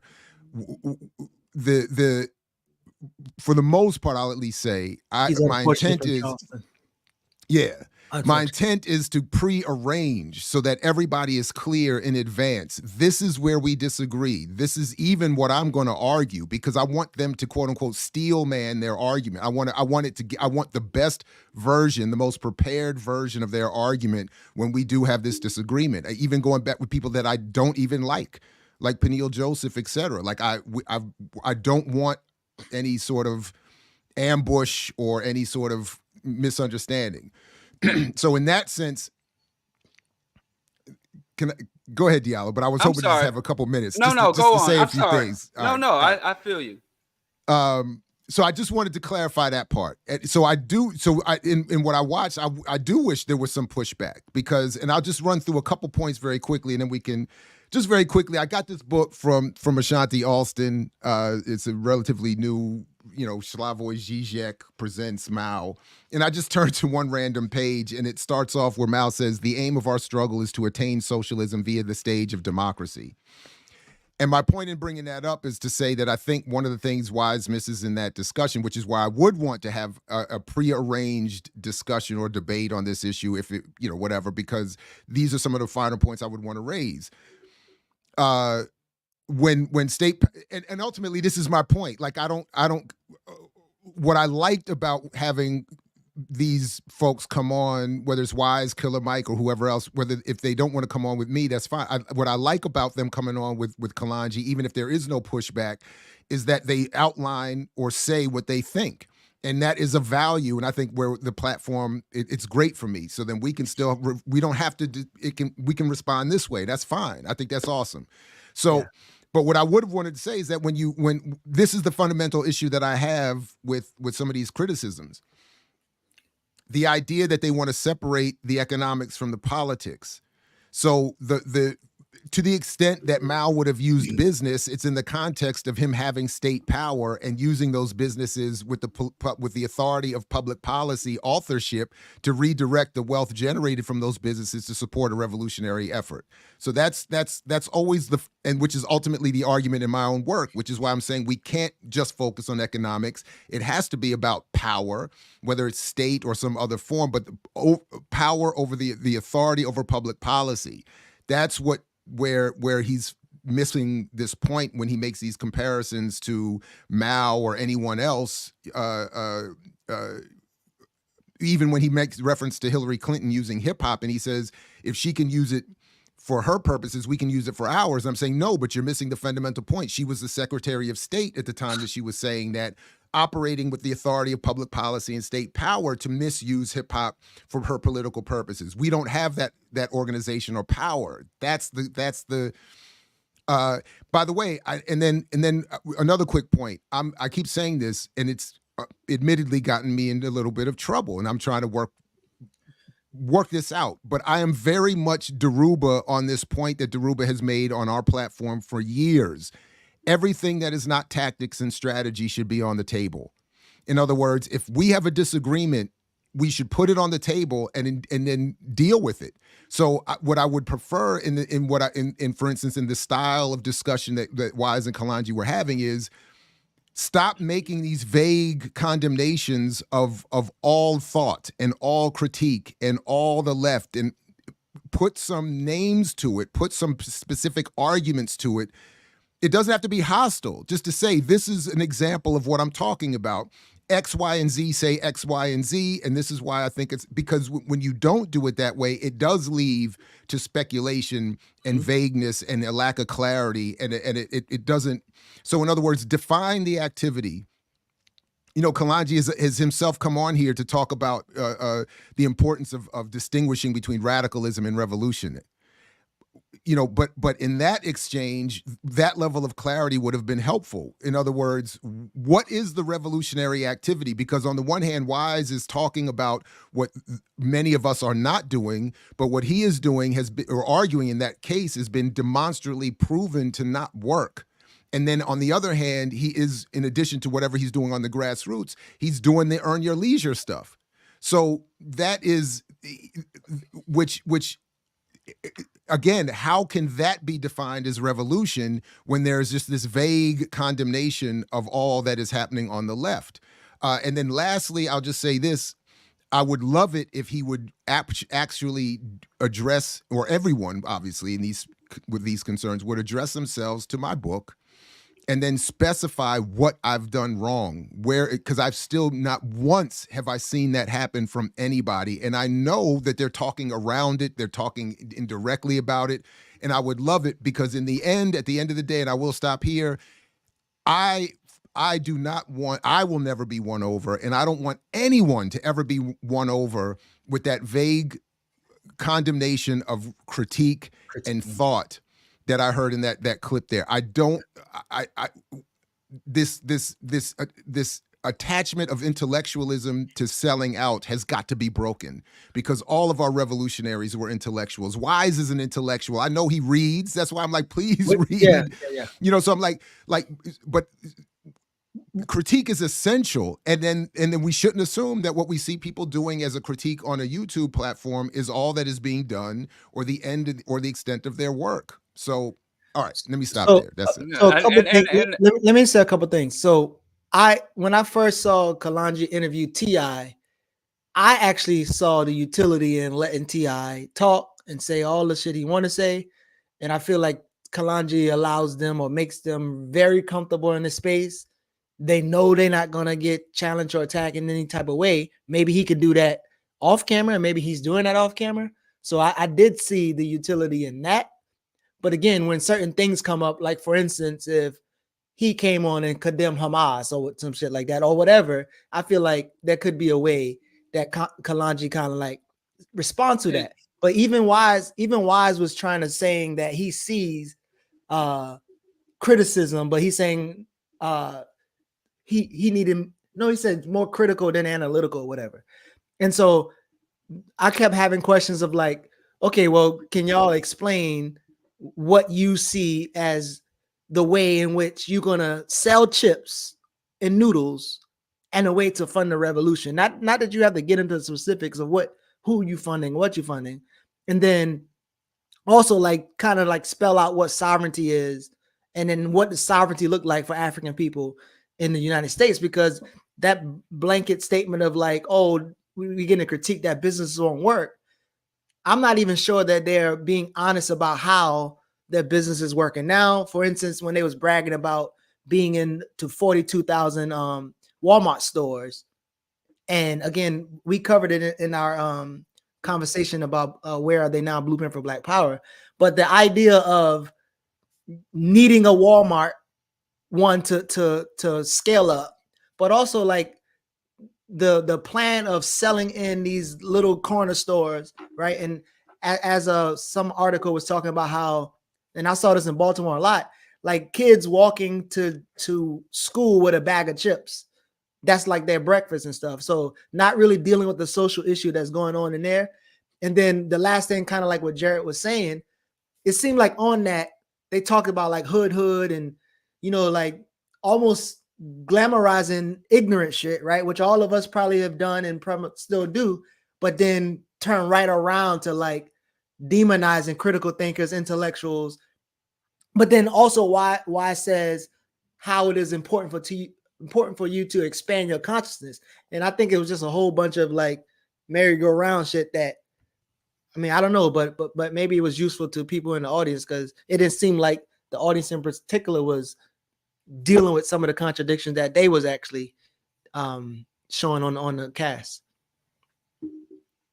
I was wondering, what was the point of the interview? Well, it started out as the trajectory of Wise's career, like what started out. Yeah, just to have Wise on. Yeah, it was great. I mean, yeah, and Kalonji said he was trying to bring him back for a while, but And again, that's why I think sometimes what I see Kalonji doing, Kalonji opens the controversial stuff in a way where he just let them freely talk. So he start out with this and rap and fan and this and that and that, and then he started asking him a question to where he give him a space to run how he run with it. But Kalonji did aid him when he starts saying, like, I don't know why, Coco. I would love it if you would come up here and explain that, because I totally disagree with that. Now, and I thought I made myself clear. So if I didn't make myself clear, or you disagree with something I said, I would love it, or you can let me know later. But for me, it is not personal beyond recognizing that Wise and I have had exchanges before. Listen, so if and this supposed to be a collective, you can't debate whether or not something's personal. All right, well, you can say tofu is nasty, and I can take that personal. I ain't never been to a soybean plantation. Or then maybe it is personal. People if I do think shit, whether or not somebody takes it personal, ain't nothing you can do about it. That's fair. But if people, or maybe I'm wrong, because, or maybe I'm misunderstanding, because what I think I'm making a political argument. I am making the point that I do think Mike and Wise, although after talking to Kalonji, I'm not sure on the Wise part. I have to rethink that. But my initial reaction was, I think that they are intentionally coming on here, at least in part, to talk to Kalonji and not wanting to talk to me. And then when I hear that, and that's why I'm just saying I would prefer some clarity. But the riot started, and just lastly, only because of the context of the years of back and forth and attempts to have this conversation and the refusal, it felt a little kind of way. So maybe you're right, Coco. But I would say, if I'm taking it personally, I'm damn sure not wrong. If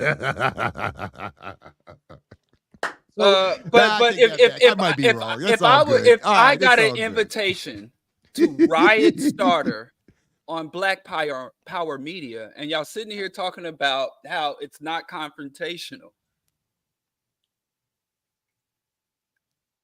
the riot starting doesn't pertain to the content of the interview. Oh, come on, man. You can't. I mean, I'm not going to agree with that. I mean, first of all, again, to the point. Did y'all start a riot when he interviewed you? Was it a riot? But people are.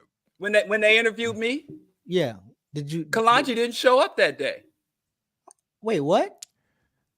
You was on the show with him. He wasn't on Riot Starter. Oh, no. Diallo was on Riot. Oh, you mean the other? No, remember that wasn't called Riot Starter. That was it was a very when you were on no, you talking about Renegade Culture, when they were doing Renegade Culture back in the day. No, Diallo just recently did an interview with Kalonji less than a year ago. Well, one-on-one interview. Oh, I don't remember that. Yeah. Very well, but look, Kalonji and Wise are boys. So, and the other part, I don't have. So again, that's what I'm saying. I don't have a problem with. I don't think Kalonji did something wrong. I don't think that Kalonji needed to have done something else with the interview. I get why the interview went the way it went. I get why Wise, in the context of this interview, this topic, would prefer to talk to Kalonji than me.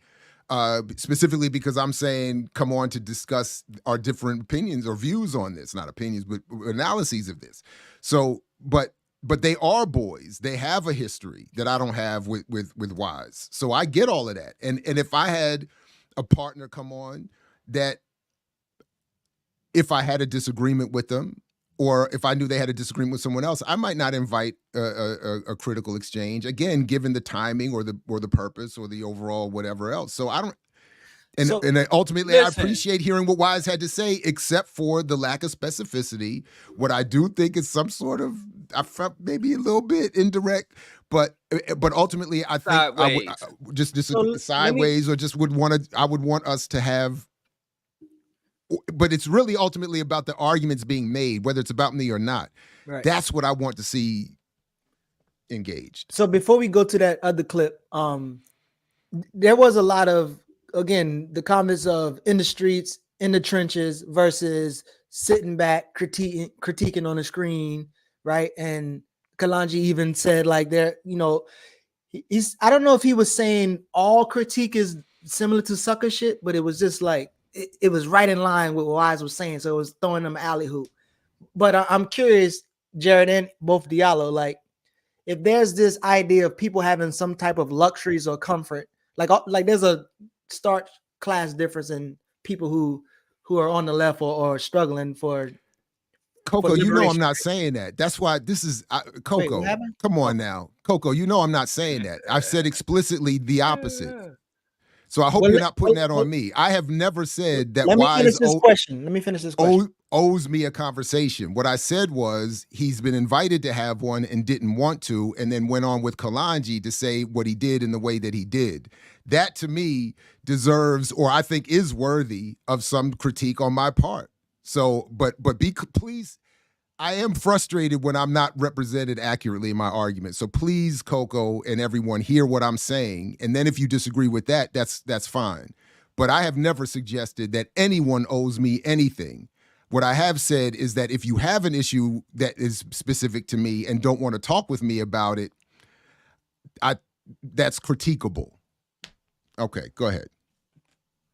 Go ahead. Sorry about that. Well, anyway, like, so the person who says Kalanji directed it at trolls, which could be cool, but again, you're having a conversation with somebody who you know intentionally have a conflict with somebody else on your platform.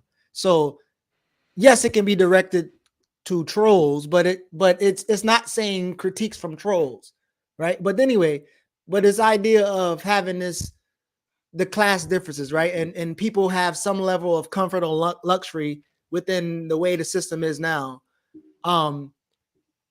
Jared, I guess, how do you respond to or explain, like, people like, oh, well, you in the academy, you have this type of job, you here, and I'm in the trenches, like.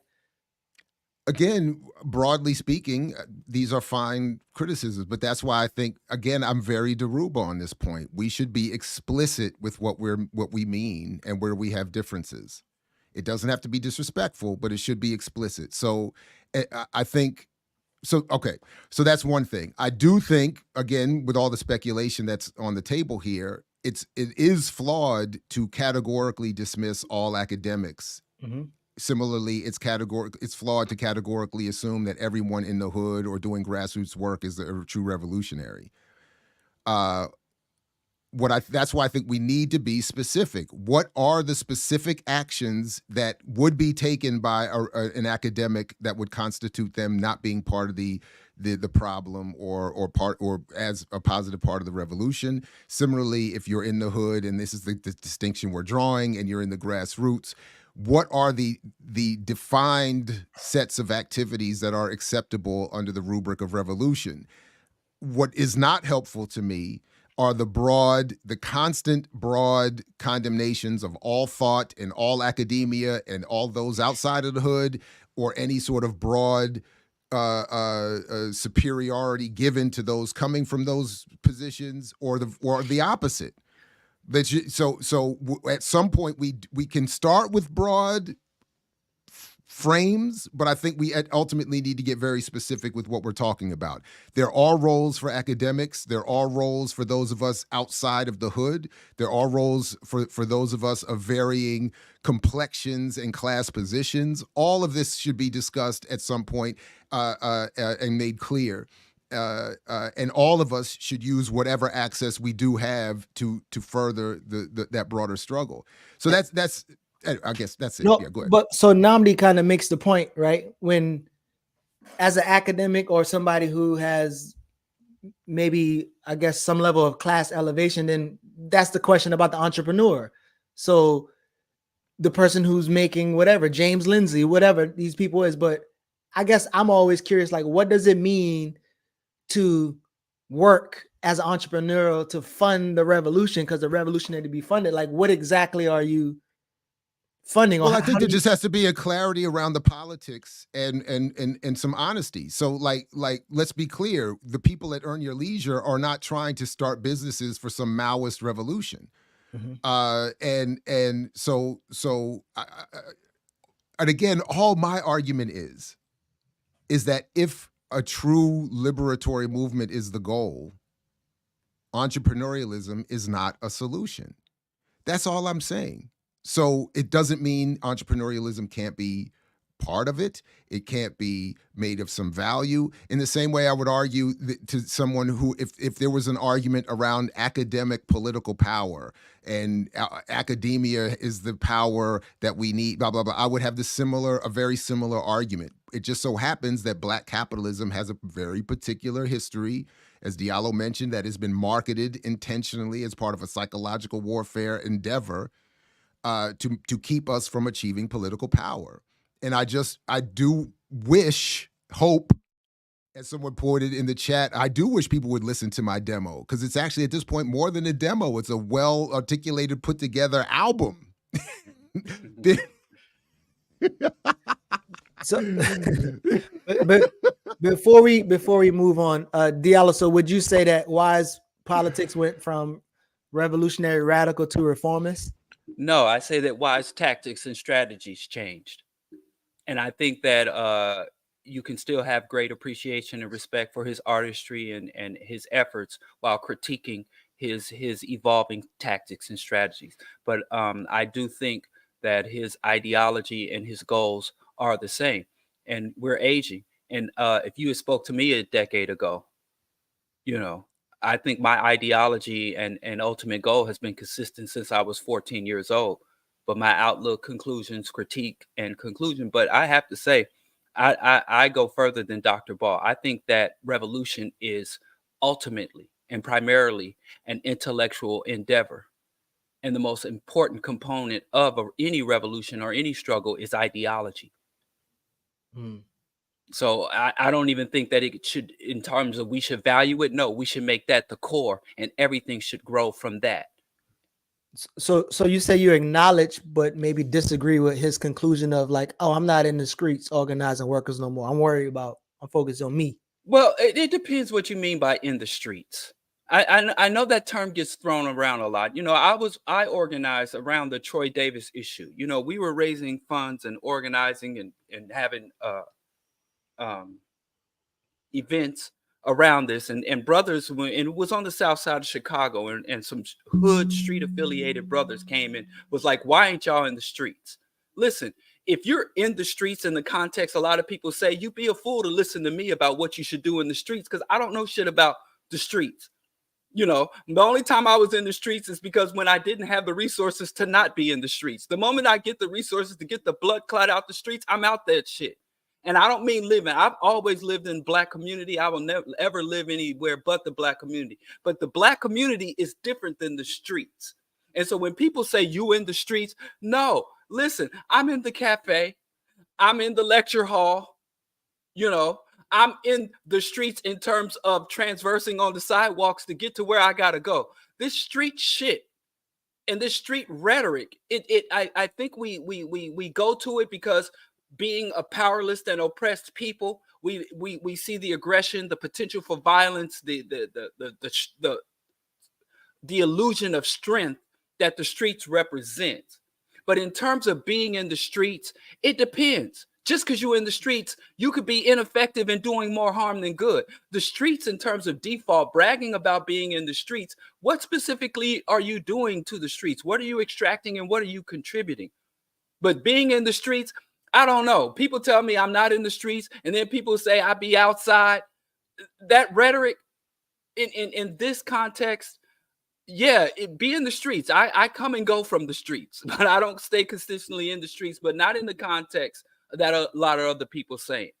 So that's just a weird way to encompass things, or to validate or invalidate someone in terms of their positive contribution to our just aspirations. Yeah, Emma, that's what's up. But yeah, run that clip real quick. This is the Rap Snacks Disruption Conference 2023. Our people in our community, and what James mastered is the numbers, right? Knowing that 44% of Black business owners, they start a business with their own money. We're taught we gotta make the money to start a business, and all you need is credit, right? Only 1% obtain a business loan when you actually start a business. And what you know about that is if only 1% of Yeah, he black made it with his business daddy. His owners daddy's are right over next getting to that him. business loan Other as side. they rise, they're not going to be able to keep up. So if you want longevity, education is the key, and you got to be willing to learn from the mistakes as well. I think that's what James capitalized on, even with Rapsness, right? You have to be able to stand out. I don't care how much money you have. If you can't stand out in business, you know, I'm young, I've been in this business for like 25 years, but it's not going to matter if you can't stand out. Who's your go back a long way with this to where a lot of people really didn't believe in this. And like I told James, it was like, you know, James the guy that Sprinkle me, man.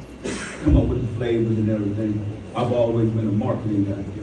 So when nobody believed, and look how far we have come, and to be able to see brothers around here that believe, that get out, got their own hustle.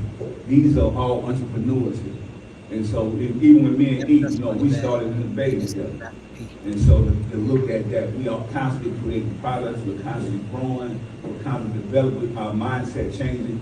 When you look at our culture, even though it's 50 years of hip hop, we're dying young. And so they're going to be about educating, growing, and you know, to be able to be here with my son and showing we definitely going to educate. Let's go. That E40. Yeah, E40 in the building, Moneybag Yo. There's a bunch of rappers and snackers, rap snackers. But so I don't know what numbers. What is the nutritious value of those snacks too, by the way? Pull it up, but it's not good. See, this is why academics get in trouble. That's the corniest question. No, but I What mean, kind of question is that? they like they actually acknowledged that it wasn't good. They acknowledged that it wasn't good. But they are doing a vegan Did you version. ask Doritos that same question? Well, listen, they're doing they got Pinky doing a vegan version. So they have a vegan potato chip, health conscious potato chip. Pinky behind it. Yeah, Pinky solidarity. Get your money up, brother. That's slutty vegan, right? Yeah, slutty vegan. The one who gave everybody LLCs last. Yeah. You pulled it up? I'm trying to get the. I don't support this. You don't. Why? You got some? Because we ain't pulled up Lay's. Y'all ain't never pulled up. Potato chips are vegan, but the seasoning is not vegan. Like the seasoning in this, like some people use milk to soak the chips in before they fry them, and they add it. These do contain. This bag contains milk. I mean, they're not. I mean, they're no worse than anything else. But yeah, them seasonings might get you though. There's a lot of sodium in them seasonings. There's no. This when y'all try to take down Patti LaBelle's pride. The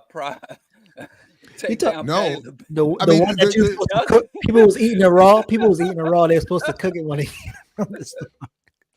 No, the only difference, of course, is that Doritos isn't claimed to be part of a Black liberation strategy. So that's the only reason I would ever want to look into those kind of contradictions. But I get it. I mean, I mean, you can get Doritos at Whole Foods. You can't get Rap Snack at Whole Foods. So you can't get Doritos at Whole Foods. Yes, you can. No, I'm sorry, young man. I haven't been to Whole Foods in a while, but I'm gonna go exactly. Oh no. I don't think you. Actually, that's a good question. I don't think you can. Peasant brands. No, fingertips. Not at Whole Foods. Where are my plurals? I gotta clutch them. No, they don't sell Doritos. Speaking of that, though, I need to put out quickly. I'm glad you remind me of this, Diallo. I want to put out. Can we just quickly? I need to talk to the rich white folks for a second. Wait. We know who's not in the hood. Hold on a second. Hold on a second. I need to talk because I take Leah off the screen because I need to talk to the affluent white folks for a second. Those whose children suffer from affluenza that allows them to run people over in cars and get away with it. That's the community I need to talk to for a quick second. Could you all get yourselves together? In the last few months in Howard County, Maryland, a bastion of white wealth, I have lost now David's Natural Market. I've lost red beer, wine, and spirits, I need you all to get yourselves together because I can no longer get my overly priced, natural, vegan, health foods that the rich whites get. And my craft beers, I can't get anymore. Like everywhere, there's nowhere in this area where I can get my craft. So the rich whites, what are you all doing? Where are you all going to get your stuff? You just got to follow them. I'm like, they already moved all the way out to River Hill, Clarksville. I go all the way out there, and they lost my bougie beer spot. Collapsed. I feel you, dog. I can't take it. I can't take it. Because to your point, if I will not go to the grocery store and get some conventional. And go to some liquor store, get some conventional. I've been siphoning off of white folks for decades. I know exactly. This is actually absolutely. I've been siphoning off of white folks for decades. Exactly. And they trying to get more and more exclusive, making it more and more difficult. But I'm wondering, where are they? Like, I feel concerned for their own community. Yeah. Where are they going? Listen. Well, Rap Snack's got a wine, by the way, too. And talk all this Southside Chicago shit, and people be seeing me up in Lincoln Park in the Gold Coast with a mesh cloth recycle bag. Not the bag. Not the bag. Yeah. But I'm like, man, that's twice. I can't even lie. Yeah. I went to David's the other day, and it was empty. I said, you know, and they even hired a young brother from the local hood, the local relative suburban hood. And I'm like, what's happening? Here's the thing. It's in limbo because ever since Bezos took over Whole Foods, there's been a decline. Who? Oh, in Bezos? Oh, yeah. So the white folks, they got a bat. I'm sure they have a new stuff. We just ain't found it. You know, you just gotta, you know, the revolutionary. I gotta drive Things farther Club. away. Yeah, that's it. That's what it is. The Sam's Club for revolutionaries who leech off the rich whites. Right. That's I need that. I'm like, damn. Yeah. Even out here, I was like, I went to the spot. They said we closing. I said, stop it. Yeah. Exactly. Earn your libation. I refuse to drink that nasty piss water that they sell at these restaurants and bars around and liquor stores around. I refuse. Plus, I've been banned from one of them too. I've been banned from one of the liquor stores around here. I can't even go in one of them. I can't speak to that. A professor getting banned. But I've been trying to. Moms don't sell beer. Moms don't sell beer. I know about moms. So to Diallo's point, I have my mom's recycle bag. Mom's Natural Market. Beer. No, Mom's Natural Market does not sell beer. Am I wrong about that? No, actually, you are right.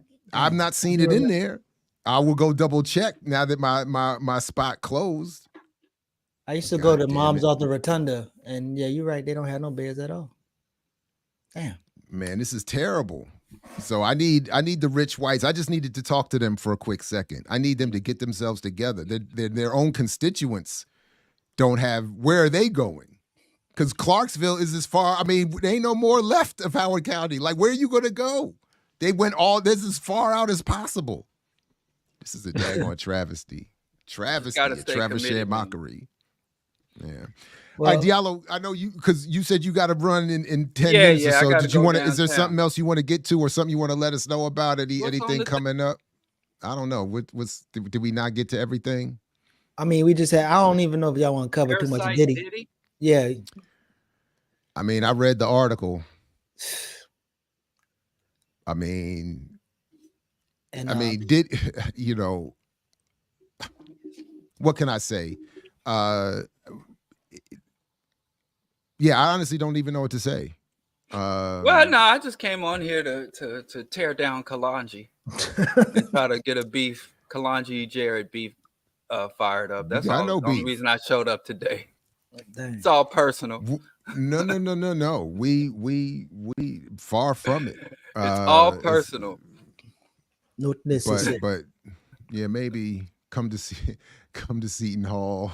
We have craft beer. I mean, you know what I mean? Maybe I do. Thank you for that. I need a better class of affluence. I remember How dare these- Whole Foods used to do 5 flights. You could taste 5 different beers, craft beers, and they have at like Whole snacks. Foods. They used to. I don't know if they do it no more, but they used to do it. 5 flights used to be sitting right. I don't know. But I don't know if they do it anymore. I'm not a beer drinker. I mean, craft beers are good. Like you gotta try some things. I don't miss beer, man. I don't know.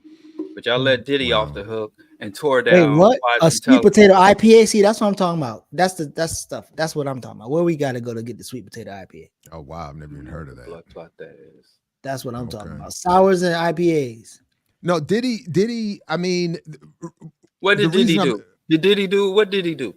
Diddy is accused of R-wording. Yeah. I saw of trafficking. He's investigating. Well, blowing up cars and shit, and hiring male sex workers to perform with his girlfriend, and I mean it's a whole bundle of nastiness. And my initial reaction, I have to admit, is probably inappropriate. I'm happy to be not happy, but open, obviously welcome to criticism of this. But my initial first thought was just the way I thought when Cosby's news came out, which was I wish there was a political. I wish the community had risen up politically to condemn them before these accusations brought condemnation on them. But why? Because I'm sorry. Go ahead. No, go ahead. That's and that's it. Go ahead. But this is a lawsuit, not a criminal investigation. Correct. It's a $30 million lawsuit. Correct. But what I've seen reverberating coming with it, that where there seems to be a willingness now among some to look critically at this man, which they should. I'm simply saying that I just my initial reaction was I wish that criticism would have come from all of the overt and on the record abuses of the community he's been performing for all these years, before we could get to the stuff that is now coming out that he's been doing, apparently allegedly behind the scenes. But you know. Because I've also seen some of the regular the questions that also come up. Why now? Why a lawsuit? And I think not everybody's reading the article. The article explains why that is. Because one of the articles, I don't know if it's a $30 million. Because one of the articles said, what do you mean it's not a $30 million lawsuit? One of the articles read that Cassie supposedly tried to get him to pay her $30 million unless she would put a tell-all book out. But that was one of the articles. I don't know if I haven't read the actual lawsuit being 30 million, but I know there was a 30-minute quote. I did read that. Okay. And I'm looking at the article again now. And I'll share the screen here. This is from the New York Times. Oh, yeah. Diddy's lawyer, Ben Brafman, said in a statement to the Times that his client vehemently denies these offensive and outrageous allegations and accused Ventura of being persistent in demanding more than $30 million from Diddy for the last 6 that's months. not the lawsuit. So that's not a lawsuit. Okay, I got it. So that's the 30. She's just demanding 30 million. Well, yeah, and that's what Diddy is trying to accuse her for extortion, and none of the stuff is true, but because the accusation is of R in the cycle of abuse in a new lawsuit, but it is a lawsuit. So I thought it was a lawsuit for 30 million, and he's just saying that she's been trying to get this money for a long time. Yeah, she's been trying to get 30 million for 6 months or so. So so we're saying that the lawsuit exists, but it's not itself been attached to $30 million. But maybe I was reading too quickly. That's fair enough. So there is a lawsuit. There's a claim of a previous attempt on her part to get 30 million, but we're not. Mm-hmm. It's not necessarily saying that the lawsuit is itself for 30 million. Does that? Yeah. Okay. So I don't know if that rises to the level that we were accused of misinformation in that comment, but you know. But there, and then in the article it said when she was dating Kid Cudi for a break, he should be highlighted. Sorry, he threatened to blow up his car and he was kind of like making sure that he was telling her to make sure he wasn't in the car. And then months later, his car was actually set on fire. So, but Kid Cudi confirmed that some of the things that Cassie has reported has His been PR rep confirmed to NPR, or to the New York Times rather, that just to be clear, because I don't want to get another accusation of misinformation. What did Jaguar Wright say about Diddy? I remember what she said about Common. Your boy Common, but I haven't seen what she said about Diddy. Whoever. Mike Tyson, a Zionist. What? Talking about figures, 6, 7 figures. Oh, really 8 figures. Mike Tyson raised $10 is million to support the IDF. No, he didn't. Please don't tell me that. No. You're gonna have to take the weed back, Jared. Take the weed back. I'm gonna have to take it back, and I gotta that weed. Oh, and then I gotta take down the story picture came of him. up. I'm just glad the story came up. Now here's the question: if this had happened before I went and got that quick sit down photo op, would I have raised this with him as a critique? Oh wait, he said it was done without. You ain't got them hands. Okay, I'm sorry. What did Kalanji say? Fuck what that mouth do, what the hands do. Okay, but again, we don't know. He attended a fundraiser because all we see and hear is what the mouths do. He was invited to a fundraiser, and he didn't give any money, and he was not clear on the purposes of the fundraiser. So, but I feel like you got reach and height on him, so I don't know. I do. And sitting next to him, I see it would be all irrelevant. I'm gonna go on ATL in a minute. I'm about to get some of that. Jay, I'll tell you how it tastes, brother. Don't worry about it. But I'm a little offended that nobody assumes that I would have the heart to raise that question with him. I'm a little offended that even I don't have the. I mean, I don't know if you ever saw his hooks. As tall as you are, I don't know if you saw his hooks, but his hooks are real tight. Pause. No, I've already shared the one time I squared up with somebody with gloves on in a sparring situation in the Navy who was at the time built very much like a young Mike Tyson. I did not see the hook coming, and we were standing right in front of each other. Mark Murray from Camden, New Jersey, always shout him out because I did not see the hook coming. You took a nap? And no. I stood. I mean, I didn't fall. What you saying? You ate it? You ate it? That's what you said? I wouldn't say I ate it. I had to put my hand on I had to put my arm out and grab the little, whatchamacallit, the railing there. And then I was like, we good. And we boys. We went and hung out after that. Like I was like, but I'm not gonna willfully stand in front of somebody if I don't have to, if I cannot see the punch coming and I'm looking right at you. And if I have an option to leave that fight, I'm gonna leave it. Because that's crazy. Snoop don't smoke weed no more. Again, Snoop stopped smoking weed 3 times already. That's what I was about to say. And he became a Rastafarian and changed his name to Snoop Lion. Actually, Snoop got a commercial for Rap Snacks where he's trying to convince people to buy the Legend brand, and he opened the bag and it had maybe 90% air in the bag. So they cheating y'all out of it. What tater chips Ricky, ain't got that? Ricky, it don't matter. It's supposed to be black. We're supposed to have the black proportions. Not everybody on YouTube can win every fight. You know what I'm saying? Some of us got to come on here and tell some truths. You know what I'm saying? Like it feels like every time I turn on YouTube, all I hear are the victors. Hey, all I hear are the victors and the dope dealers. Where the rest of us that took an L and bought a bag? You know Keenan Mitchell, make sure you hit me up so we can go get some of them IPAs, yo.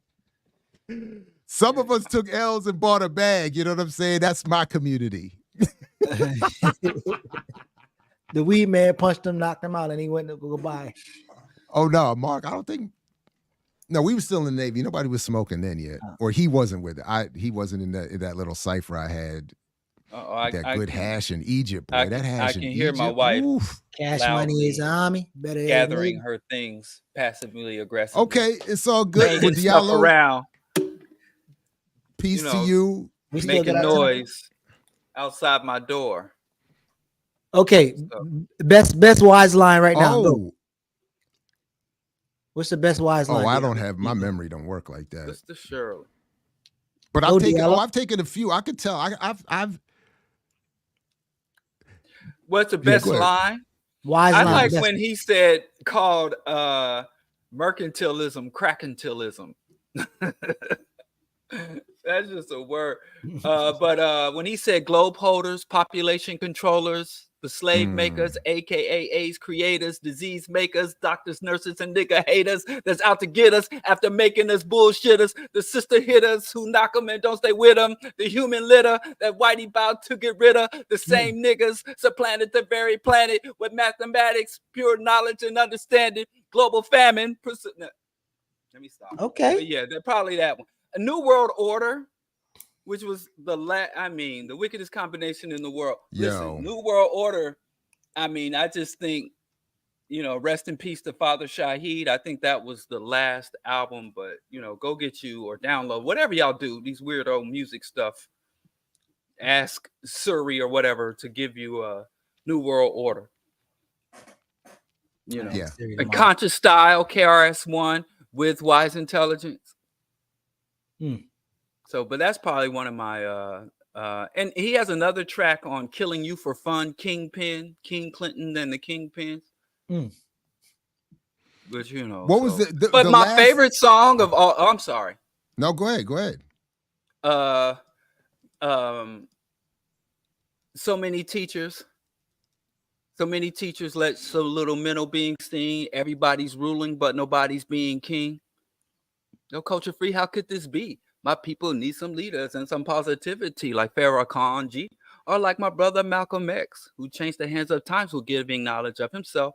So go back forward. Farrakhan and X in the bar? Huh? Farrakhan and X in the bar at the same time? Yeah. It was the 80s. Oh, okay. Oh man, that's before all the investigations and exposés came out. So he's got 3 albums out since that I have not heard. Game of Death in 2017, Ponzi in 2018, and Omnicide in 2017.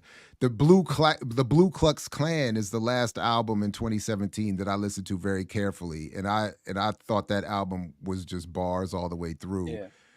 I don't remember the lyrics, but I do remember the track Nothing in particular on that one was my. Oh, if we going off I said it, but that's I said it was dope too. The video, yeah, the George Zimmerman Payback. Oh yeah, I said nigga, I said cracker, but you never hear me say yes, I'm master. So yeah, shout out to Wise Intelligent, Team Wise, not Team Ball. I hear you all day. That's when we kick them out the screen. Boom. All right, which we need to because our guest is here. So let's go ahead and hit the transition and bring on our next guest to talk about some crypto. So let's. Oh, dang, he left that quick. I didn't even see. All right, peace, Diallo and family. All right, everybody, quick break. Back in literally 4 seconds. You got to earn your liberation. All right, good people, a new book that is out this year on Pluto Press called Let Them Eat Crypto, the blockchain scam that's ruining the world. Its author, Pete Howson, joins us this morning. Pete, good to meet you. Welcome to the program. Thanks for joining us. Congratulations on the publication. Mm-hmm. What's up, Pete? Can you hear us? Thanks, Lowe's, for reading it. I can hear you. Can you hear me? Yeah. We might be on a little. I think we're on there's some sort of lag there, but we do hear you. But so I'll be clear, Geechee. I can't speak for you. I just and Pete, just so we're and everybody. What I have read is the intro. Okay, yeah, I think we're on some sort of lag. Okay. All right, let me give him a second to see if he can fix that. What I have read, Geechee, is the intro, chapter, I believe 6 on crypto colonialism, and then the last chapter. I forgot the chapter 7. So I think that's chapters 6 and 7, right? Mm-hmm. No. I've read the introduction, chapter 2, the crypto colonists, and then chapter 7, A World Without Web 3. So those, I can't claim to have read the entire book, but I did read those 3 chapters, and I think there's plenty for us to dive into. Pete, were you able to hear that, and are you able to hear me now? Oh, I can hear you. delay. You're not so bad. It's my crappy university computer that doesn't do very well at anything. But can you hear me all right? I hear you okay. Yeah, I think it's working all right. I think we might be a little lagged, but let me just so I don't know if you heard what I was saying about how much of the book I've read. The introduction, chapter 2 and chapter 7. So I haven't read every page, but I have read those 3 chapters and have a lot that I want to ask you about. But let you take the first step of giving us your broad summary of the book and the work, and maybe a little bit of the background you bring to it, and what led you there, because I think that story itself seems fascinating. What led you to write this book?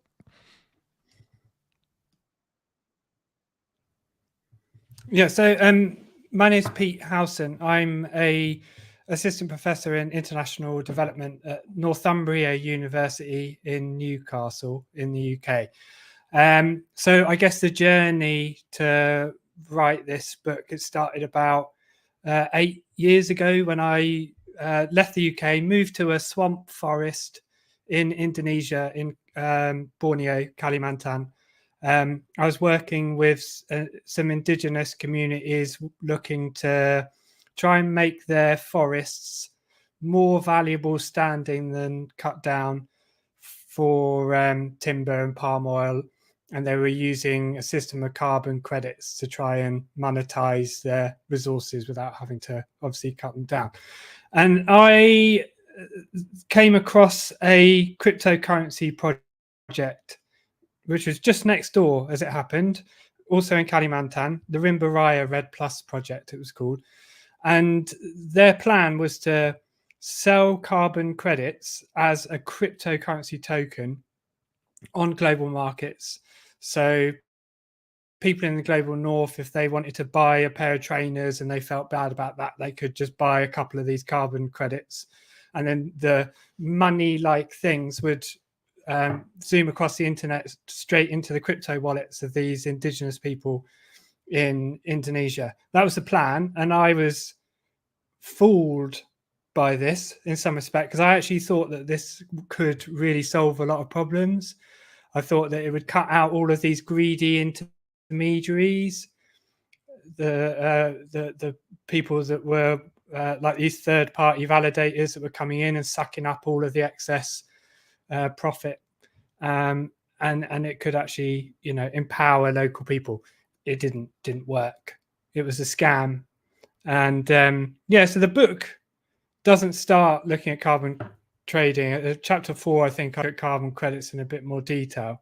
But I guess this book really was meant to be like my atonement, because I was a bit of a booster for many years. I'd written quite impactful journal articles trying to say that blockchain cryptocurrency could fix all these problems.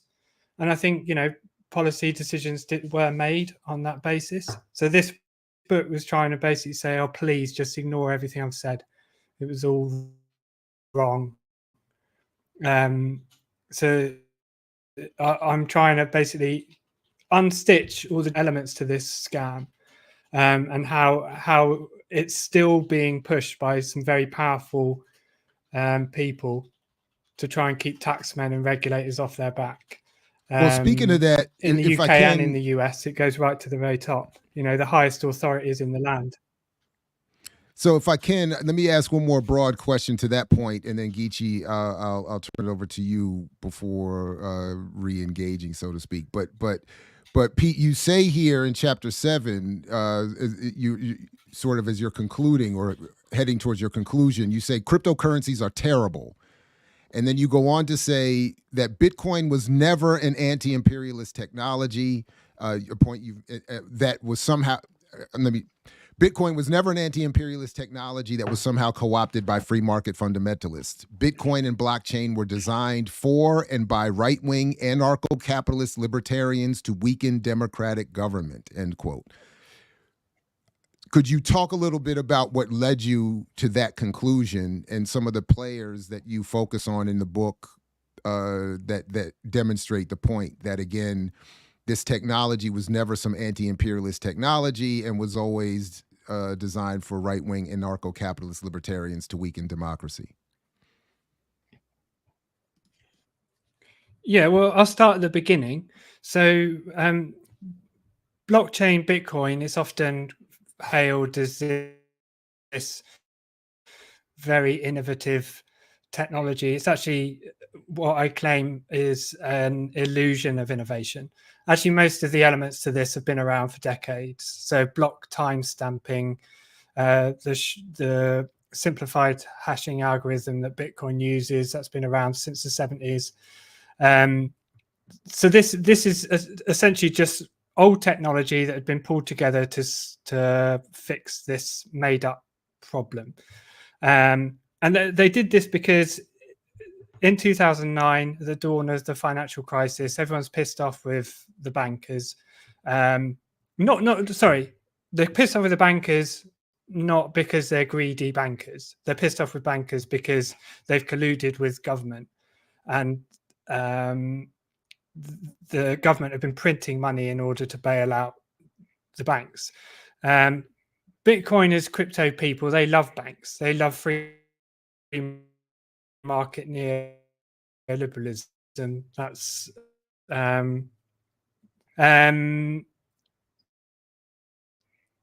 I just went black, but you can still hear me, can't you? Yeah, we see you too. See and hear you. Yep. You can. Okay, There's just a little delay. Yeah.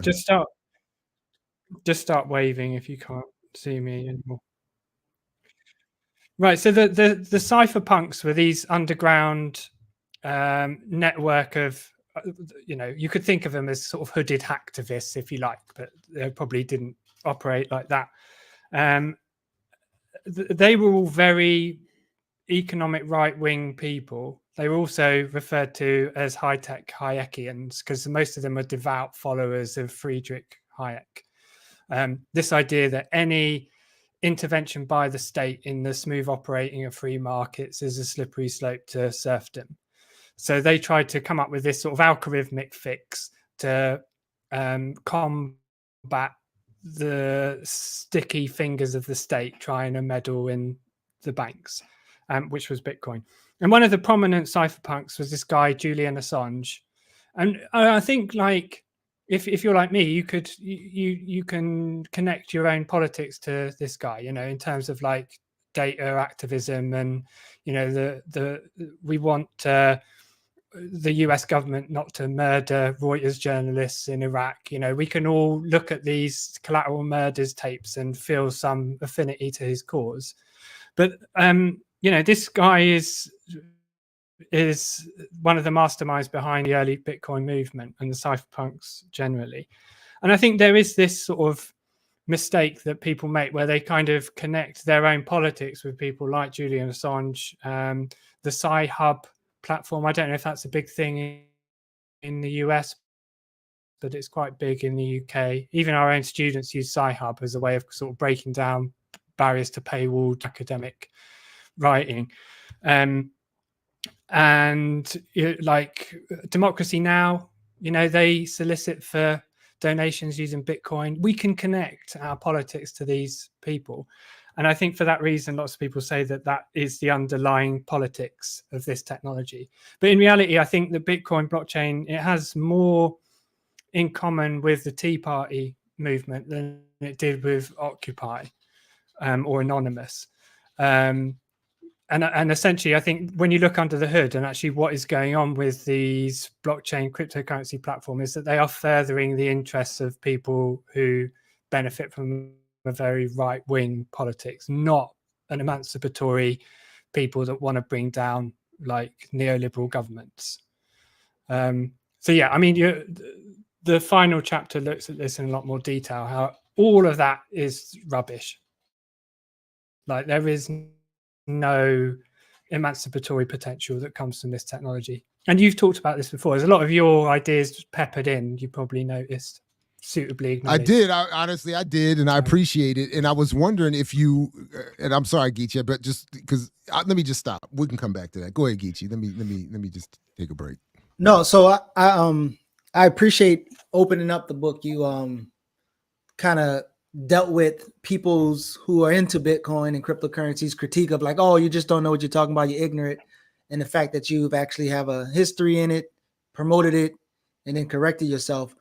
But I'm curious to hear, do you see any success in other countries? Maybe talk about Akon's attempt and El Salvador and other places, but have you seen anything that's remotely successful in terms of crypto, Bitcoin, or whatever?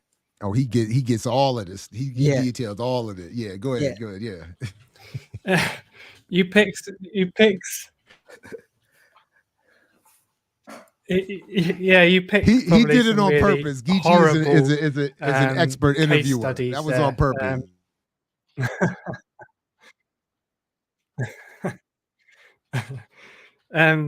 So yeah, I mean, generally speaking, like cryptocurrencies, you will find that they are a marker for desperation.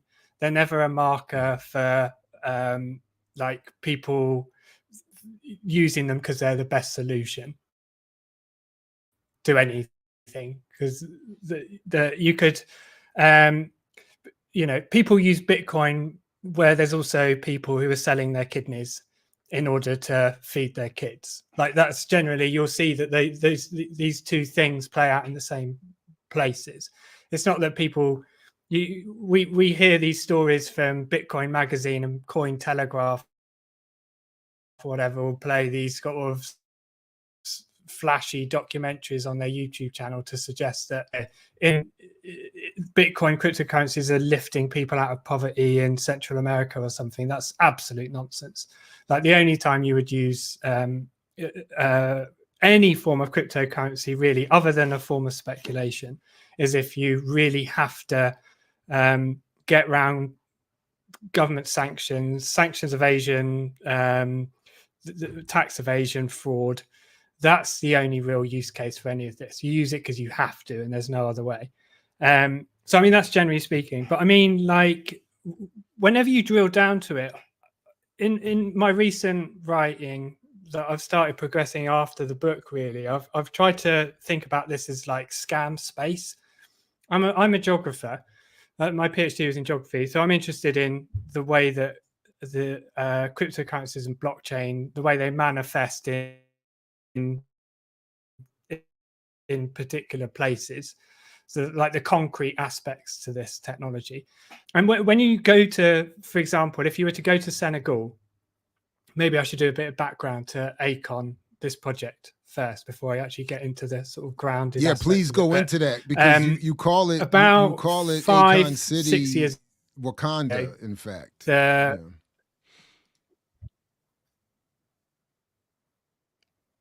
No, yeah, that's right. So, a half Senegalese, half American rapper. Is he a rapper? He's he did Smack That. I don't know if that's like R&B. I don't want to offend anyone with my sort of. I mean, you can actually throw him anywhere. You could throw him anywhere. But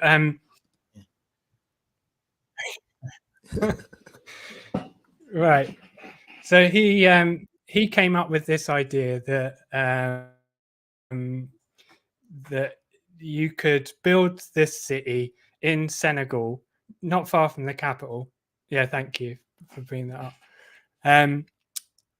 And so he went to the government of Senegal and he said, can I have some land? I want to build this crypto city that runs on a cryptocurrency, which I'm going to build, called Acoin, after myself. And all the buildings are going to look like fancy thing, the Marvel comic Black Panther. It's going to have in it all of these elements of Afrofuturism, this sort of aesthetic that sort of implies that in this future city, we'd have transcended all black civil rights problems, and this is going to be a sort of wonderful utopian city. The Senegalese government, they evicted all the poor fishing communities to make way for where this is going to sit. They laid the foundation stone, had a big ceremony. It's during COVID, so they've all got the masks on and everything. When you go to that spot now, the only thing that's there is that same stone which they laid in that ceremony, and with I think it's got a poster on it that sort of shows what this future Wakanda place is going to look like. So it was a scam. I mean, the price of a coin rocketed, but that was the only thing that went up. No buildings or anything like that. This was purely, and this is why I refer to it as scam space. Like the materiality of it doesn't actually ever come to anything. They're just sort of using space, land, to facilitate this scam, but no development, no assistance for local people ever happens. I mean, the crazy thing is that before, when it was all out in the open that this was never going to happen, he'd managed to convince the Ugandan government to do exactly the same thing, to donate money for Wakanda too. Land, resources, people evicted, all of these things in order to make way for this. So, I mean, and then you've got people saying, oh yeah, it's emancipatory, it's empowering all these poor folks. And it's like, it's when you go to these places and you see that there's nothing like that. So Bitcoin City, you mentioned El Salvador, very similar. Like whenever they say on their interviews or in their press releases or anything, as soon as they say Bitcoin B symbol visible from space, you can instantly say, oh, it's not happening, it's just rubbish. Like you're making it up. Because and they all have this. They all have this sort of symbolic element to it to try and attract people into effectively what is an affinity fraud. It's like, oh, you've got to get your head around this sort of cult-like mentality that a lot of these sort of crypto people have. But generally, they prey on those people who've invested all their life savings into this token or whatever, and they say that you've bought into this mind, body, and soul. Now come and live it in reality. Jump into the Mary Poppins pavement painting and actually sort of experience life with other like-minded people in these environments. And in reality, there's nothing there. It's just nonsense. It's fairy tale. Like the El Salvador Bitcoin City scam, that was actually a master plan that was put together by the Chinese government for a charter city in the Gulf of Fonseca in El Salvador. And all Nayib Bukele did, the president of El Salvador, is take this, dust it off, right, Bitcoin B, that'll do. And then, submitted it to whoever's signing it off. And you go there now, nothing. All they've done is cleared the space where it's going to be of people, so people believe that development is going to happen. Build a power station, which isn't connected to anything, and then it was quietly mothballed. They have mothballed. They've come out in the open now and said that this isn't going to happen. So and I'd love to say that there is an example where it has happened in a way, because I think it would be it would be a horrible place, no doubt.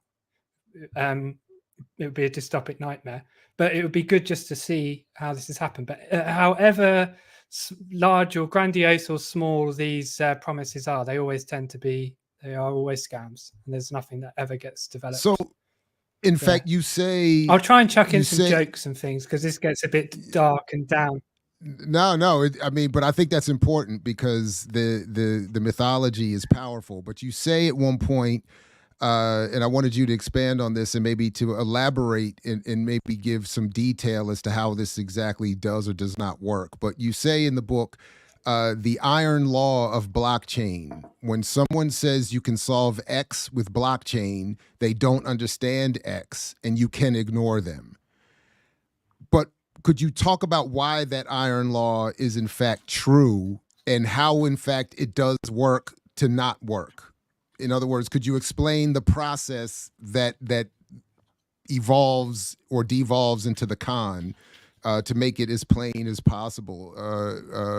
When because yeah, just to help break through some of the defensiveness that you write about has been built up over time by so much of a propagandized effort.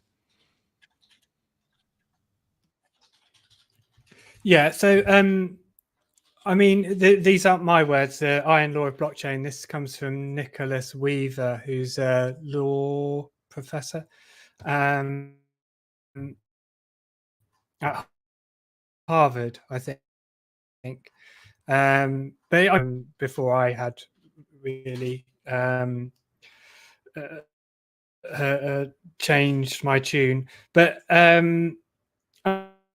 mean, Pete, I'm wondering. I don't think the book, to be honest, does a good enough job in. Pete, I'm just gonna. I want to interrupt to see if we can try something real quick and see if we could try having you turn off your camera, and if that helps with the lag, so that we could, because now the audio is getting chopped up a little bit, and I want to at least see if we can get people to hear you. So I'm wondering if we can give that a shot, and then have you continue with the answer, because I don't think much of it was heard.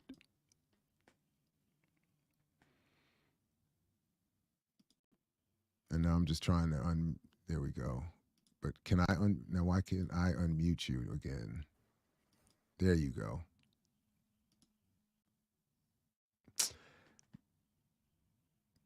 Now, did he mute himself? There we go. Okay, good. Go.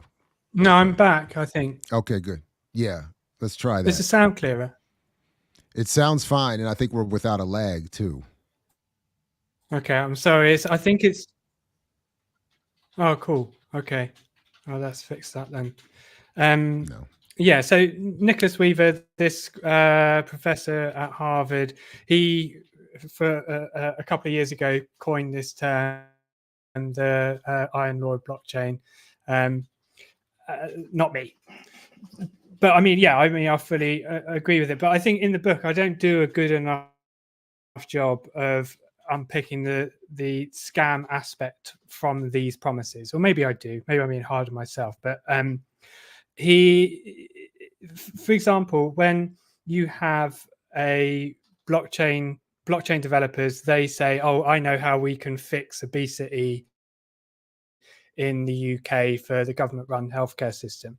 We're going to have an app, and we're going to incentivize people to walk more. And the more they walk, the more of these walkie coins. I don't even think they gave them a good name beyond that. They're called like walkie coins or something. And when people get these walkie coins, they can trade them in for some cake or something like that, like something that, an incentive that obese people like or something. So you look at this and you think like, well, obviously you just do not understand the nature of the problem that you're professing to sort of trying to fix. But I think in reality, they do understand the nature of the problem. They just know that it's just fixing the problem is not what they're trying to do. They're trying to make lots of money. And they know the best way to do that is to get people to invest in some stupid make-believe homemade internet money, and buy those tokens, and the blockchain developers get obscenely wealthy, or at least the early investors do, while everyone else gets rug pulled and loses everything. And I have not come across any examples where this isn't the case. Like, it's not like I'm just cherry picking some of the crappy examples. Like, there are no good ones. At least I mean, if anyone has found one where they think they're like, oh no, this doesn't follow this standard rug pull trajectory, everyone got what they wanted out of this project, then please, email me. Let's have a look at this. But I haven't found any yet. Even the ones that say like our goal is to facilitate a degrowth economy within this sort of small kind of left-wing group of people or something. And there's actually a project called Fair Co-op that have tried to do this in Spain. I mean, even then, even when the guy hates capitalists, Enric Duran, activist there, actually robbed banks before, to try and set this project up. like those capitalist scumbags. But even then, you still get people that realize that they can make a hell of a lot of money by just rug pulling their own token and doing a runner, which has happened then. And I think this is what I've tried to suggest. There's no difference between dog coins and degrowth coins. It's just the logo. Other than that, they're all identical and they all follow exactly the same rug pull fraud trajectory. And they're all, I mean, let's not, I don't know, should we get started on wash trading and market manipulation already? Is that sort of, I mean, maybe people Geechee, I know have aspect, go. yeah. Well, I don't know that yeah, go ahead, Geechee, go ahead. Yeah, so no, quickly, so around here we normally talk about how wealth that's built, particularly in America, is through violence, public policy, or fraud. So I wonder how you quickly explain crypto and Bitcoin as it relates to that, and then also kind of get into the chapter and your thoughts about what is it, the crypto colonists. Could you kind of explain what that is?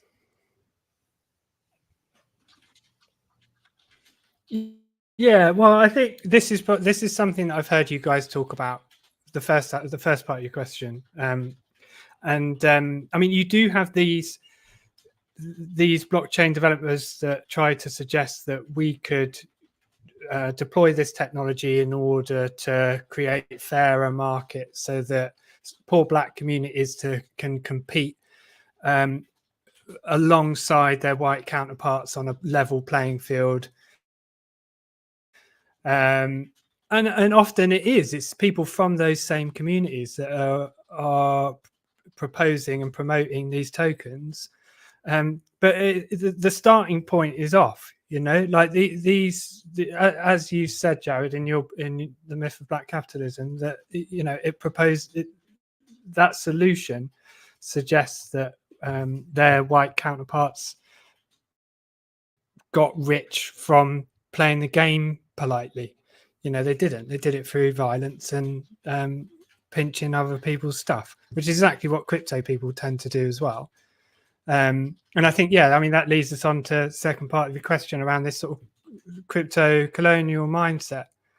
And it is the mindset aspect of it that's interesting. It's not necessarily the sort of traditional modes of like colonial plunder that's playing out with a lot of these projects, although you do see that. So, for example, Puerto Rico,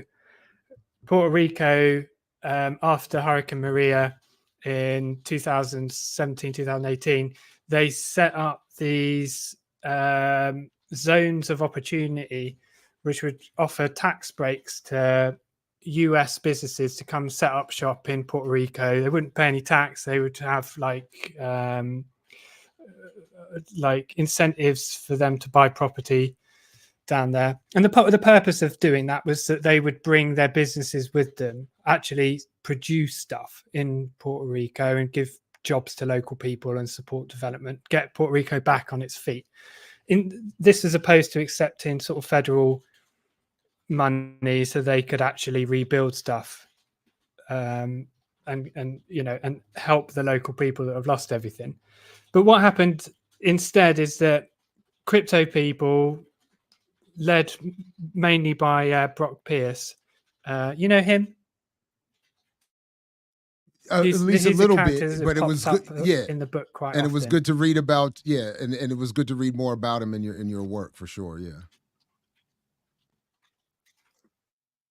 Yeah, so Brock Pierce, he's this sort of child Disney actor turned cryptocurrency developer. He was a very early investor in Bitcoin and other fork projects of Bitcoin, and also in Tether.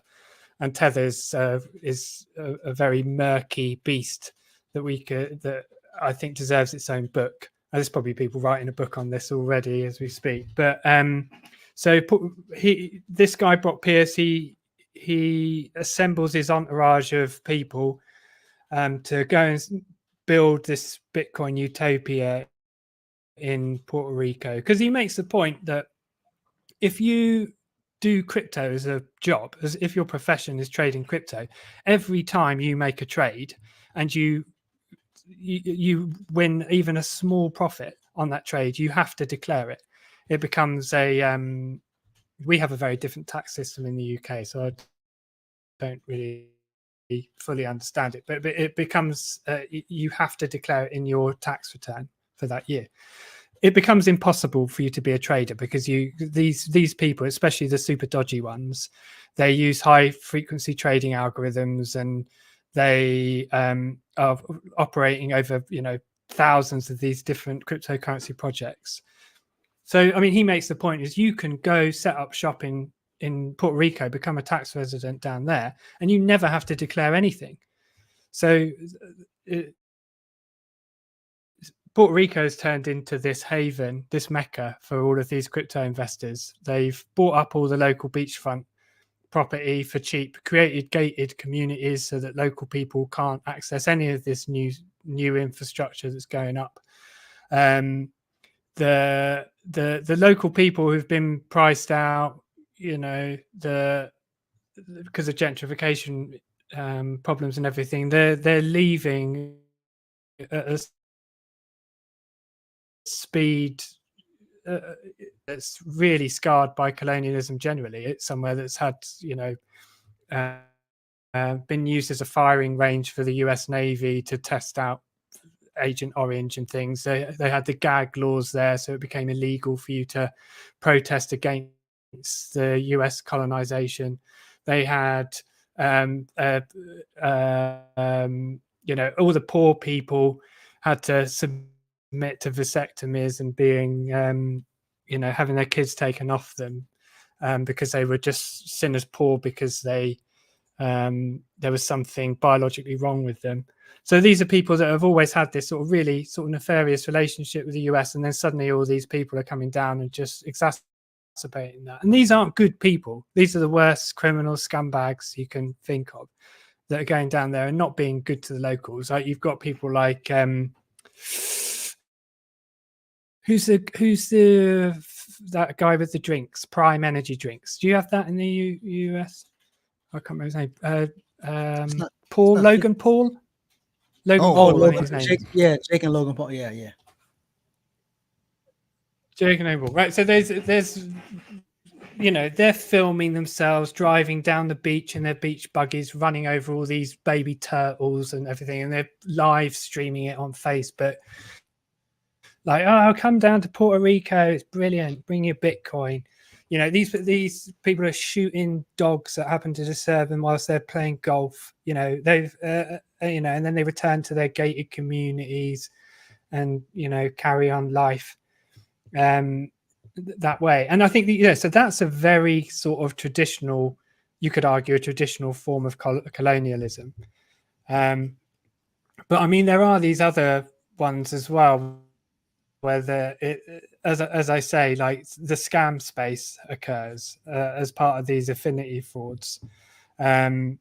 You have desperate governments like Vanuatu or Fiji that are selling golden passports so they can get criminals to come with their ill-gotten gains and set up shop in these places. Vanuatu actually quite recently had their visa waiver agreements all cut from EU countries because they dished out so many of these golden passports to criminals. And it's obviously local Vanuatu people who are going to just be super pissed off with that idea. I think it is like it's over half of the country's income came from the sale of these golden passports. Much of those was to crypto scumbags. And like you could see this play out in El Salvador as well. Like it was a couple of days ago, I saw that this arms and drugs dealer had been sent to was due to be sent to America to face trial, but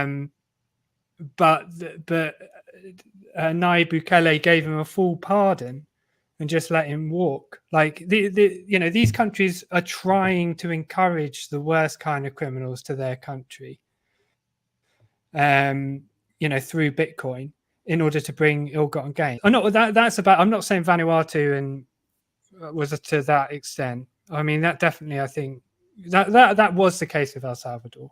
There's lots of evidence for that, but which is the book.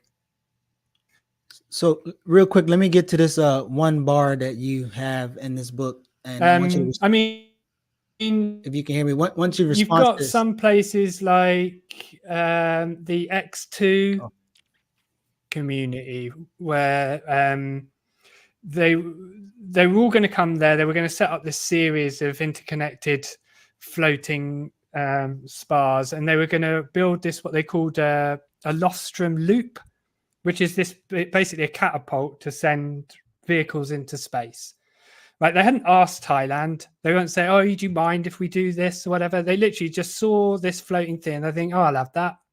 You know, it's this utter, you know, terra nullius mindset that colonists always have had. It's that, you know, if it isn't mine, it's free for the taking. And we've seen that in Ethiopia with Cardano setting up shop, you know, experimenting with their cryptocurrency when you've got this war in Tigray going on. Yeah, I'd love to say that I'm just cherry picking the worst of it, but it's like, honestly, I think I'm just scraping at the surface, and I still have never come across somewhere that hasn't resulted in these outcomes. So just quickly, Rob, I will invite you up on the stage when we finish with our interview here, and I'll prolong the show so you can take every chance to lay out your argument and demonstrate you understand mine and can defend yours. So don't go anywhere. Yeah. Don't leave. Rob and Adam. All of them. I'll stay. Yeah. I got time. We'll stay. But to give Pete his due, and I'll encourage you read his book, because to the point Pete was just making, there he covers more than we're covering here, and including the Central African Republic and other parts of Africa, to make the point that it's not, there is nowhere, again, this is not a cherry picked, and it's not based on the downturn either. So it's based on a logic and a mindset and a history of exploitation that crypto just plugs itself into. So I think that's very important in the work. And then, by the way, but one name I did want you to talk a little bit about, Pete, was that we've talked about here on the platform. Otherwise, that comes up. Well, two really. Because one, I didn't know about Milton Friedman's son, which was interesting, and then you also mentioned Peter Thiel, and which both represent this, for me, the most horrific in worldview analysis, neoliberalism, neocolonialism, politics. But could you talk about how they factor into your argument around around crypto and blockchain? Yeah, so Friedman and Thiel together, they jointly set up this Seasteading Institute. Thiel has always been, he was part of the PayPal mafia, and he became a very early adopter in Bitcoin as well. He's been involved, like Andreessen Horowitz, in pretty much every significant step in the evolution of the internet. So, I mean, this guy's a very powerful person, even outside of crypto, but especially in crypto. Peter Thiel, I'm talking about. He was one of the first investors in Facebook. So he's put together a lot of this thinking around the metaverse mindset and things as well. But Thiel, yeah, I mean, he's also a very right-wing guy. Like he's supported a lot of right-wing candidates Republican candidates during the election, and you know, he's a real diehard libertarian, you know, cyber libertarian, really, where he just thinks that, like, all problems, really, any form of government can be deferred to tech solutions. And one of the things that he's talking about is sort of like how the government, they prevent human flourishing in that they put these red tape in the way, so they can't develop new biotech solutions, new forms of prisons. And you know, Thiel has always, with a lot of the projects that I talk about in the book, he's just gone and done it wherever he can. Like wherever he can escape the purview of governments and, you know, experiment with these new governance solutions that don't involve a government, he's given it a go. So one of the probably the best example of this is Prospera in Honduras.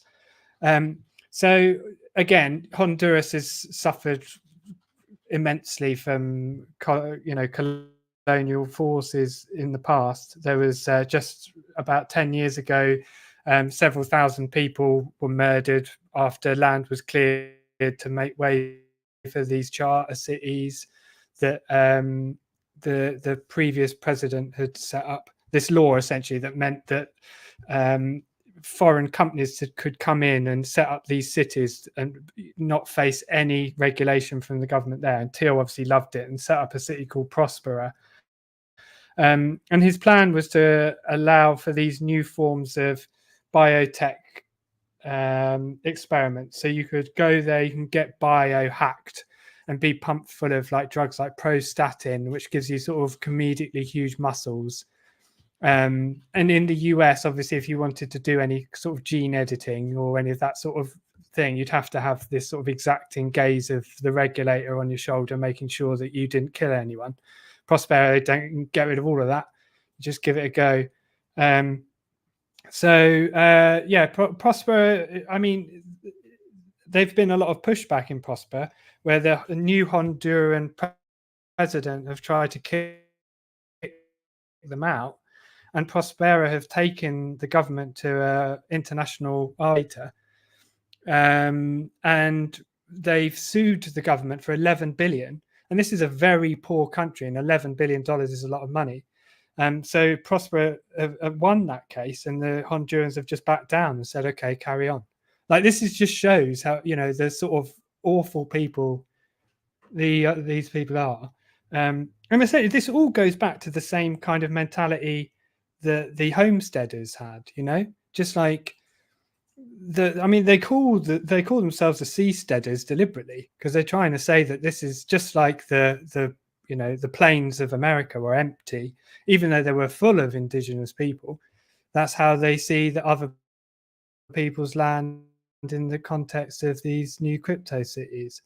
You know, just it's genocide and all these other bad things, but for the greater good, you know, just so we could have these libertarian new character that pops up a lot, not because I'm deliberately targeting that person. I missed a little bit there. Pete, I unfortunately, I feel like we're losing some of the connection here. If it's Geechee, did you have anything you wanted to raise? And maybe we can ask Pete to close out with a response to it, because I feel like we're struggling a little bit. Maybe we can try again another time. Yeah. No, it's all good. Yeah, go ahead. So there was a line that I really appreciated when you was talking about Muhammad Yunus, and you talked about his love or his neoliberal dream of helping the unbanked entrepreneurs to thrive in a dog eat dog world of global capitalism. And then obviously you talked about like the disastrous returns on these type of loan recipients. So kind of speak to this entrepreneurial capacity within this kind of crypto world. Yeah, so Muhammad Yunus, like he basically originally coined this idea of banking the unbanked. So it being banked, like having access to traditional finance, is often framed these days as like a human right, equivalent to sort of having access to clean water, and perhaps even more so. You know, lots of people have said that having access to clean water isn't a human right, but access to traditional finance is. And this, you know, Muhammad Yunus was really the guy who kicked this all off with his microfinance initiatives. Back in the 1980s, he set up the Grameen Bank. And basically it was this idea that if you don't need to have charities that are building dependence between poor people in the global south and rich people that are constantly having to donate resources to them. You could just give them access to traditional modes of finance, and then they could sort themselves out on their own, have independence. And all of the big aid agencies and the UN General Assembly, they declared 2005 the International Year of Microfinance before they gave Muhammad Yunus a Nobel Prize. They really thought this guy was onto something, but really all he was doing was mainstreaming loan sharking, essentially. This stuff ended horribly. There was a suicide epidemic in Bangladesh and India and other places where Grameen Bank were operating, just because people just couldn't repay these extortionate loans. So it doesn't have a good history. And then crypto people have come along, obviously, with their, crypto a blockchain can fix anything mentality. And they've suggested that we can have banking the unbanked using cryptocurrencies, if people don't have access to a bank account. This is all nonsense, of course, because you need to have a bank account to have a crypto wallet generally. And there's projects like the one in South Africa, the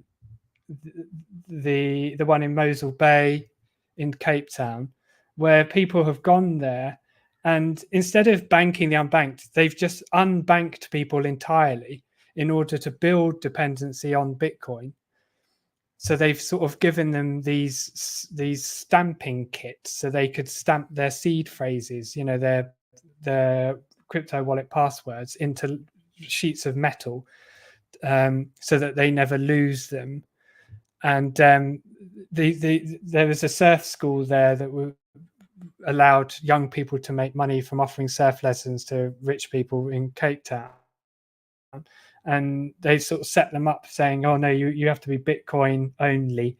So you only accept Bitcoin. And these people, there's no shops that accept Bitcoin there. It's fully sort of giving them this sort of, financial literacy training in reverse, where they're just teaching and mutter nonsense in order to just sell them on this dream of cryptocurrency without any thought for if it's good for them or not. The whole purpose is to onboard as many suckers as possible.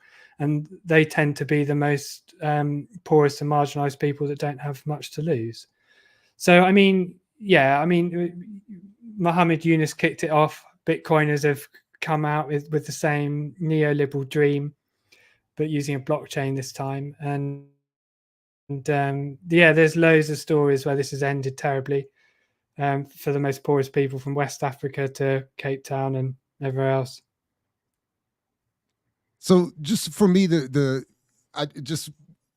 the last point I wanted you to speak on, and then Geechee, anything else, whatever, it's all good. But you sort of, again, in your conclusion, bring it back to a point that I find very important, that it's beyond the specific claim of a technology or a currency.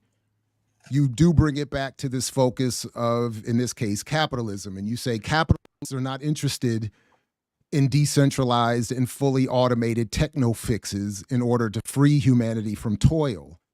For them, decentralization and digital automation are part of the same quest to consolidate power rather than redistribute it, end quote.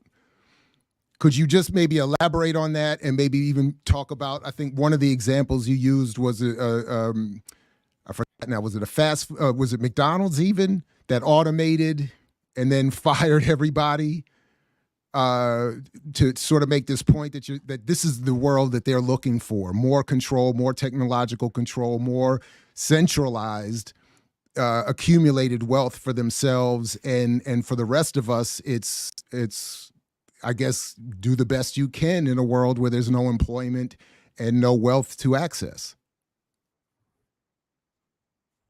Yeah. So, like when Bitcoin had its initial ascent, I think it was like 2017 when a lot of these crypto markets just exploded, and then just as quickly there was a rug pull trajectory, and all of them just flatlined and stayed that way for years. Like no one was interested in crypto anymore because it was very obvious that it was manipulated markets for the wash trading. And the people who had a big investment in crypto, people like the venture capitalists, Mark Zuckerberg, Andreessen Horowitz, Peter Thiel, Brock Pierce, all of these people, they had to come up with some coherent framework which would sort of suggest that there is something here other than just a total scam. So they came up with this Web3 idea. So this sort of forces us to think about like this sort of this ascendance of the internet in the incremental stages from like Web 1, which was all we could do as normal people was read the internet unless we had a computer science degree. Web 2 allowed us to communicate through platforms like Facebook and Twitter and whatever.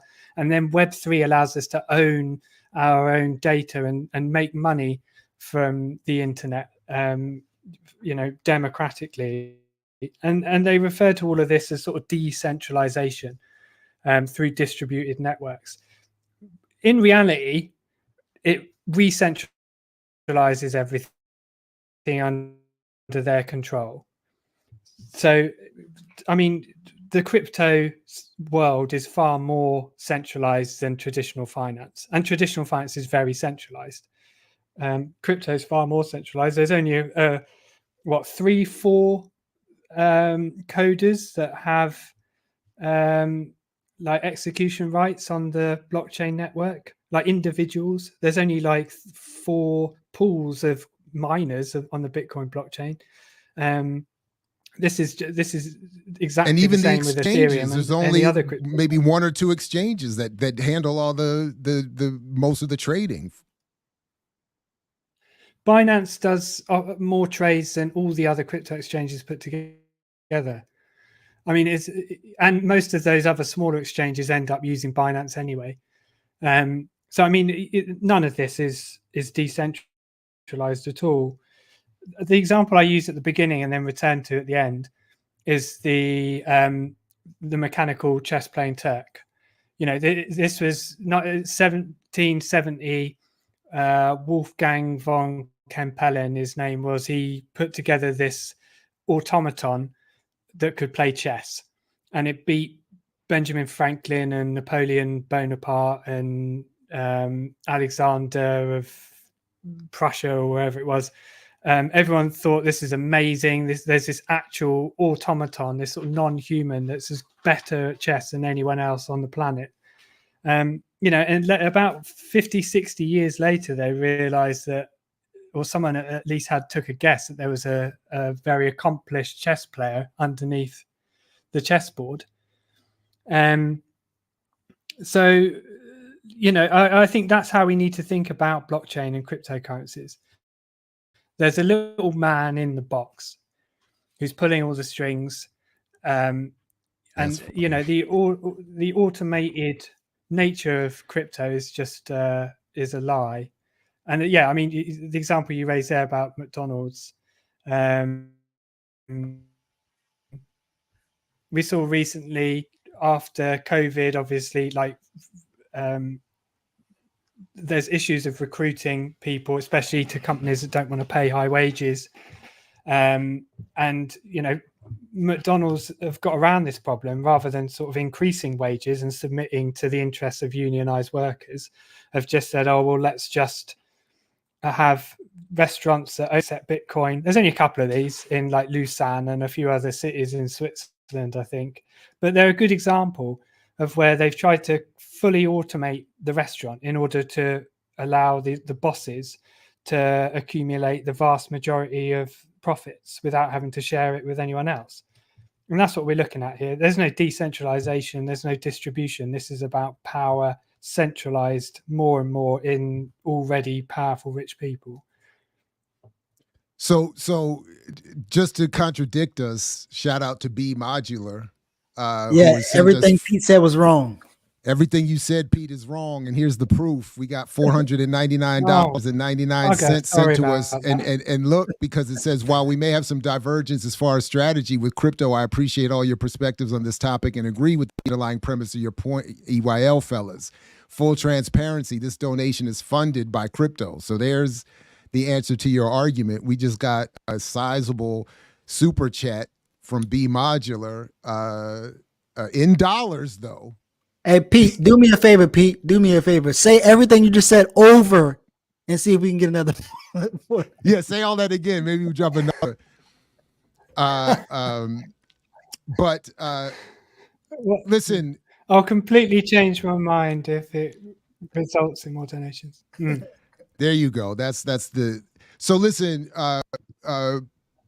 Professor Peter Howson, I want to thank you very much for coming through, and I would very much be interested in perhaps even a follow-up conversation at some point, because there's a lot more in the book that I haven't finished reading, and there's really a lot more to digest as well. So I just want to pull this up here and encourage people to get a copy of it themselves. Let Them Eat Crypto: The Blockchain Scam That's Ruining the World. To the point here from M. Adams that we went out and just found a naysayer to confirm our own biases. Journalism, I want to just encourage them, first of all, to remember that we've had debates here. We've had other people's critical views of ourselves. We're about to host a couple people who want to come up here and criticize us in a minute. And to the point of Howson's work here, this is not just a naysayer. This is, as he says himself, someone who was initially a proponent of crypto and through experience and research has performed a bit of journalism and scholarship to correct some of those mistakes. So in the opposite of what Adams is saying of us, we have done what most people do not do, and certainly what most crypto defenders do not do, which is to invite criticism, actually do some deep dive study, and invite those who have done the same to talk with us. So Dr. Howson, appreciate your time and your work, and very much look forward, as I said, to building some more at some point. Yeah, definitely. And sorry about cutting out. I mean, just on that, if I may, sure, just 20 seconds. But I mean, you know, so many people I spoke to in the making of this book were techie people, and they all said from the outset, you know, that this technology is far more limited than what people think. And actually, the people who are real strong proponents of this stuff are not techie people. They're there for the politics. And I think, you know, I've come at this from a techie perspective, and, you know, I've been found to be wrong. And yeah, I mean, yeah, I would love to continue this conversation. It'd be good. I'll make sure I've got a good internet next time. But no, we will, and definitely we can read some more. No, and thank you very much, and take good care, Pete Howson. Again, we'll make sure the link to where people can find the book is in the show description.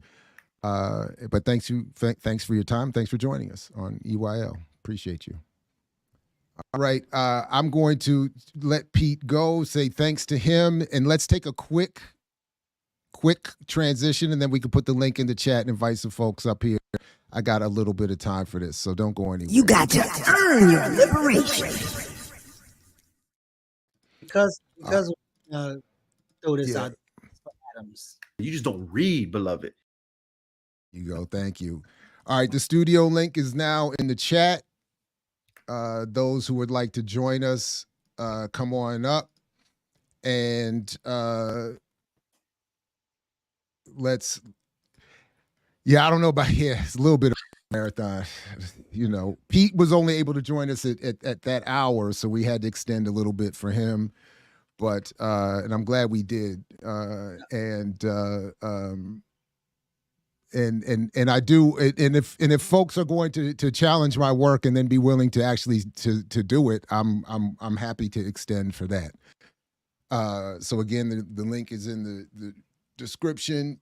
And I want to give Rob and anyone else a chance to, as they say, steel person their argument. But I first want to have them steel person mine. That is, demonstrate what you think is my argument, and then go on to the critique. Yeah, I'm talking to Rob and whoever else. I mean, anyone else is welcome to Rob, Adams. But you know, I keep, you know, again, I am all for the principled direct criticism. So if folks, especially if you've actually dealt with my work, I am honored by that. And if you have actually read my argument and have a disagreement and want to share it, what do you mean, nope? Oh, you're here. Oh. So. Nope, saying meaning you're he not here. leaving. Nope, he not coming. Him or Adams. Well, I put the link in there again. Or if you don't want to do it now, that's fine. And I invited in the chat, I invited Rob. In fact, my initial invitation was for you to write it out so that you can take your time and lay out all of it and be specific. And then I could read it and we could deal with it here at some other point if you prefer. So I don't mean to just challenge you to put you on the spot. If the argument isn't ready, I'm more challenging you that I want the argument to be ready. I hope his argument is ready. He came in the chat. I want a ready argument. I want someone who has dealt with my argument and disagrees to share it. If they, to join the platform here, to come up here was the point. To share with us the critique and be modular. You dropped a grip. So if you have a criticism of our approach and want to, okay, here's Rob. Okay, Rob. Greetings. What's to going you, on, Rob. fellas? Greetings to you, Dr. Ball. How you doing? I'm as good as could be expected. Thank you for joining us. So as I said, take a moment if you would, and please, what I would prefer, as I said, is if you would steel person my argument. That is, as best you can, be honest and lay out what you think is my argument, and then proceed to explain where it's flawed. Well, I think your argument is based on that, from what I've heard, and feel free to jump in and correct me if I'm wrong, is that crypto is totally about exploiting Black people and also, hold on, get some feedback. Yeah. I'm getting some feedback. I don't hear anything. I just because it says Android. It says something about his Android. You will hear the feedback, but we'll try to. Okay. Where did it say that? Are you shaving? No, what is this? No, seriously. I do have a Galaxy. No, I do have a seriously. Galaxy. It says it on StreamYard. Whenever an Android person come on, it said it. It was up there. An Android person. I thought you was joking. But go ahead. We'll mute while you talk. All right, I'll mute while you're talking. Go ahead. Well, from what I've heard, the premise of the argument is that crypto is all a fraud and based on exploiting Black people out of money they can be using elsewhere in their lives. I don't necessarily disagree with that.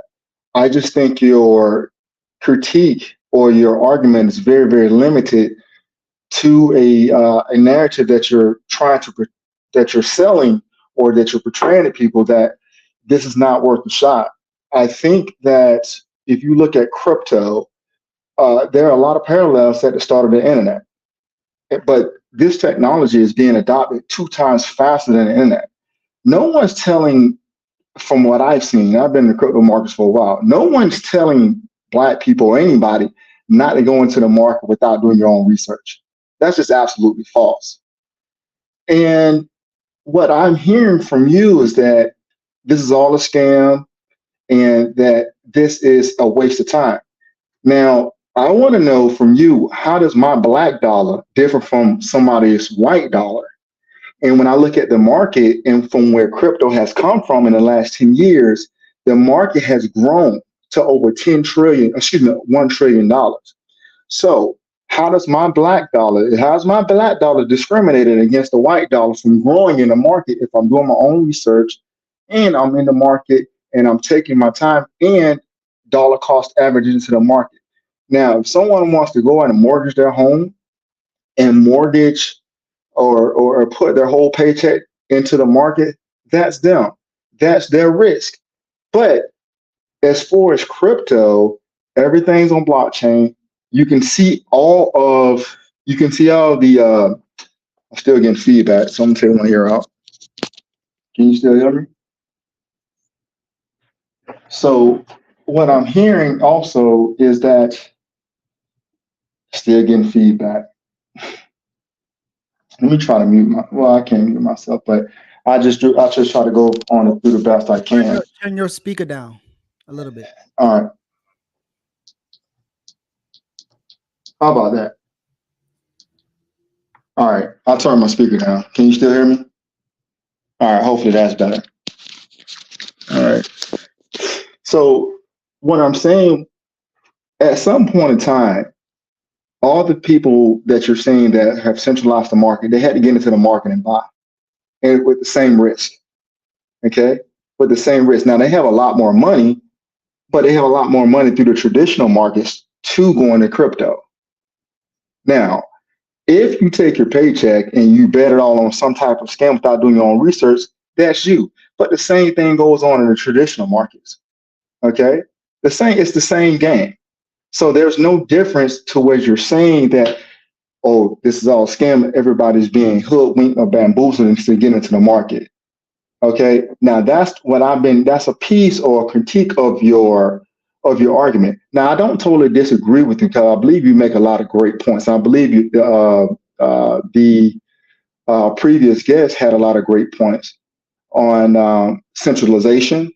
I think that things are not as decentralized as they may be, but that needs to come through people's research into the market. But you cannot deny that this market has grown to over $1 trillion in less than 10 years. Those are hard fact numbers.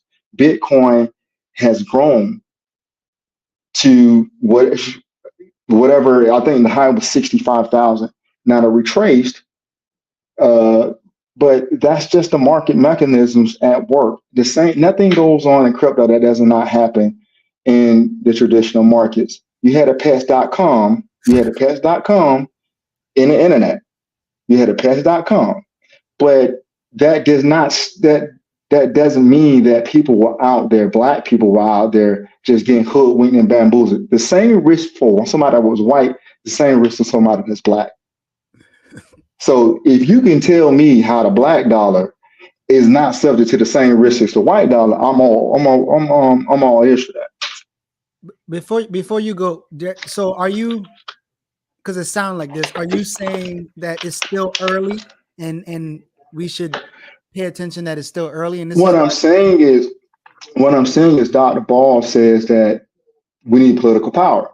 I don't necessarily disagree with that, but we've been doing that for the last 150 years. At what point are we going to start learning about the money? At what point? Because you have to fund your political campaign. You have to be able to fund that. Okay? Whatever political power you're trying to get, you have to be able to fund that to get that conveyed across. You're shaking your head. So how do you be able to get on media? You got to be able to get on media. You got to be, and I'm talking about all types of platforms, social media. I'm talking about print. I'm talking about television. You have to be able to fund to get into power. Okay.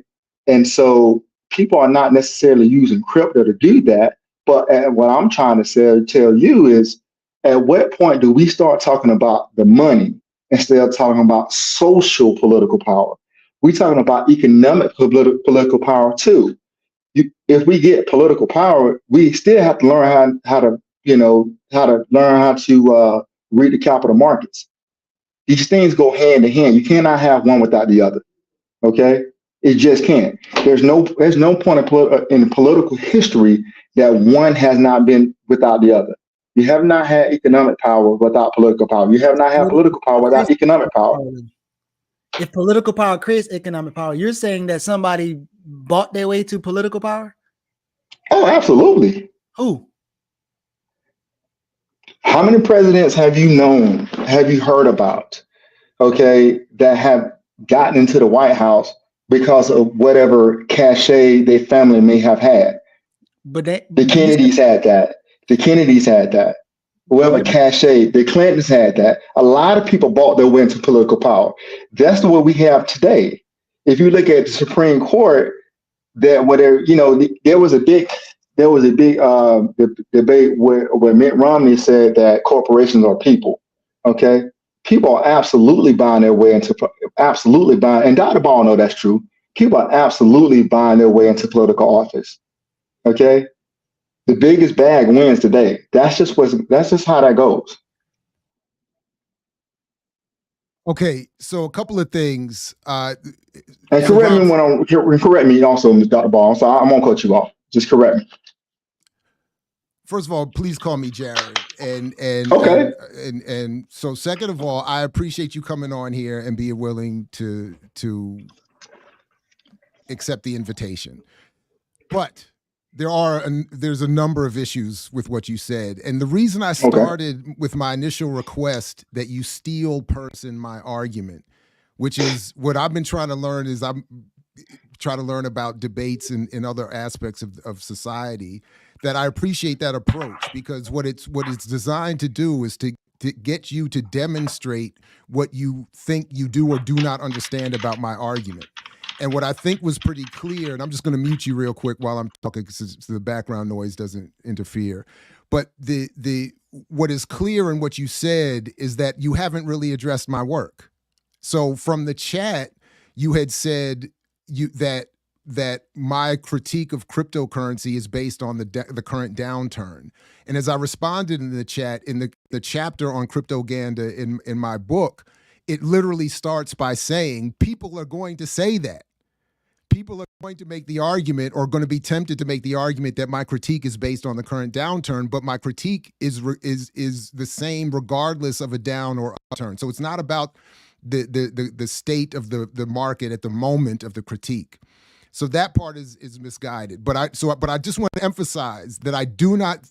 Your argument demonstrates not having engaged mine. So before we even get to the point of whether one of us is right or wrong, I do want to, and in the interest of time, I want to just say that I don't think it's fair to not engage my work and then to make an assumption of what I'm arguing, then attacking that. Because then what you're doing is you're straw manning or personing my argument. And that's why I was asking you to steel person my argument, give by giving the best case for what you think I'm saying. But what you've done by not addressing my work is you've straw personed my argument. You've set up a false argument that you think I'm making so that you could tear it down. And that's so already. So let me just make that point.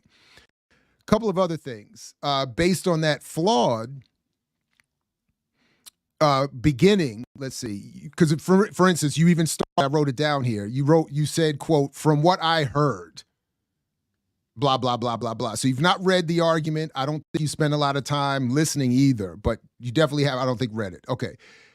And you then said, based on from what I heard, you said, I'm arguing that cryptocurrency has always been based on, quote, based on exploiting Black people and keeping them from using money elsewhere. That's not my argument. My argument is specifically to the point you ended up making separately, that cryptocurrency and blockchain are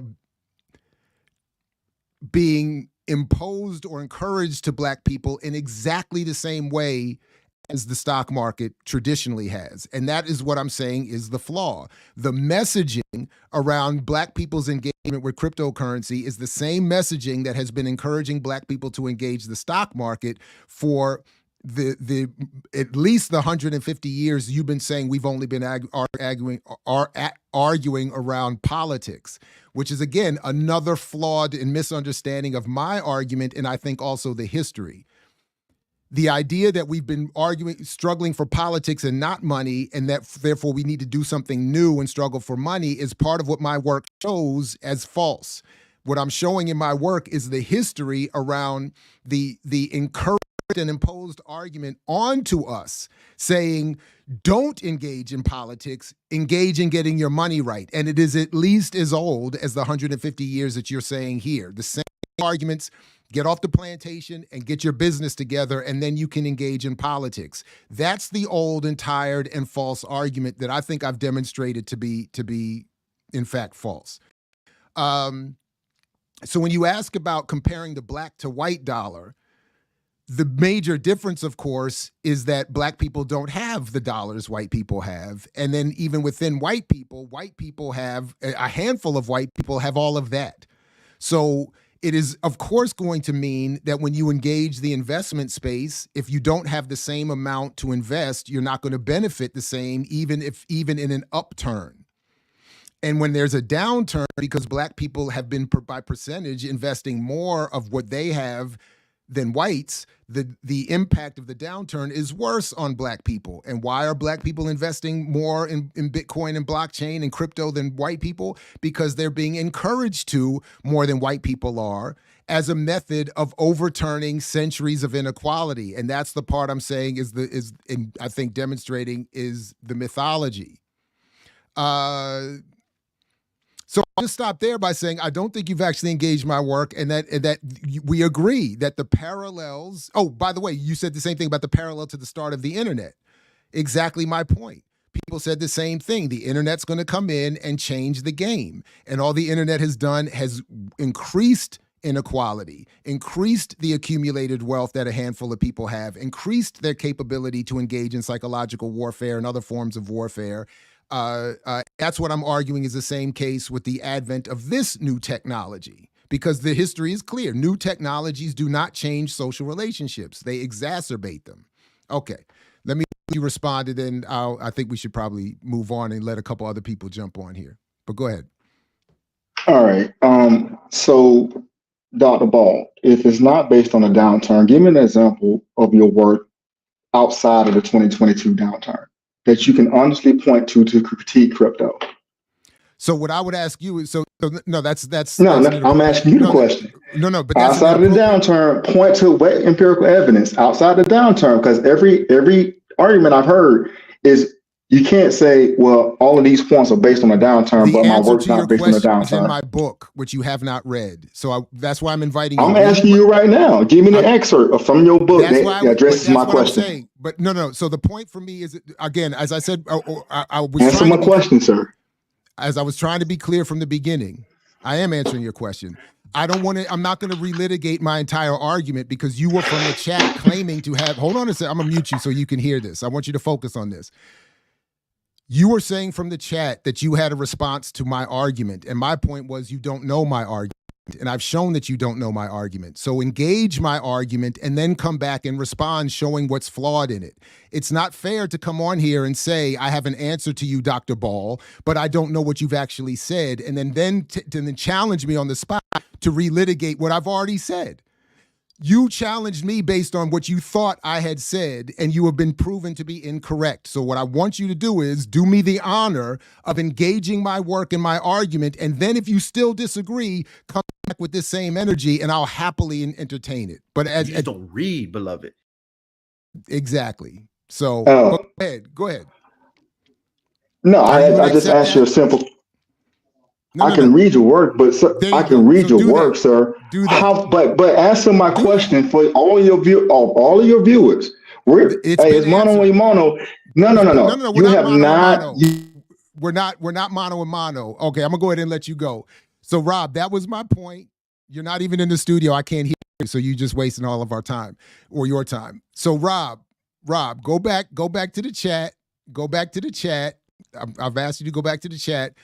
And the arguments you're looking for have all been made on this platform. I did a chapter by chapter breakdown. I've done many interviews. I've done debates. You can go check that. But if you're not going to read my work, if you want to straw person my argument, I'm not going to engage that. So go read my work. And if you have a challenge, I'm happy to have you come back. Be modular. You definitely get a chance to come on with that level of donation. So go ahead. I appreciate you. I appreciate you too, guys. By the way, just transparency. I'm at the vet right now, so if I have to hop off, I apologize for that.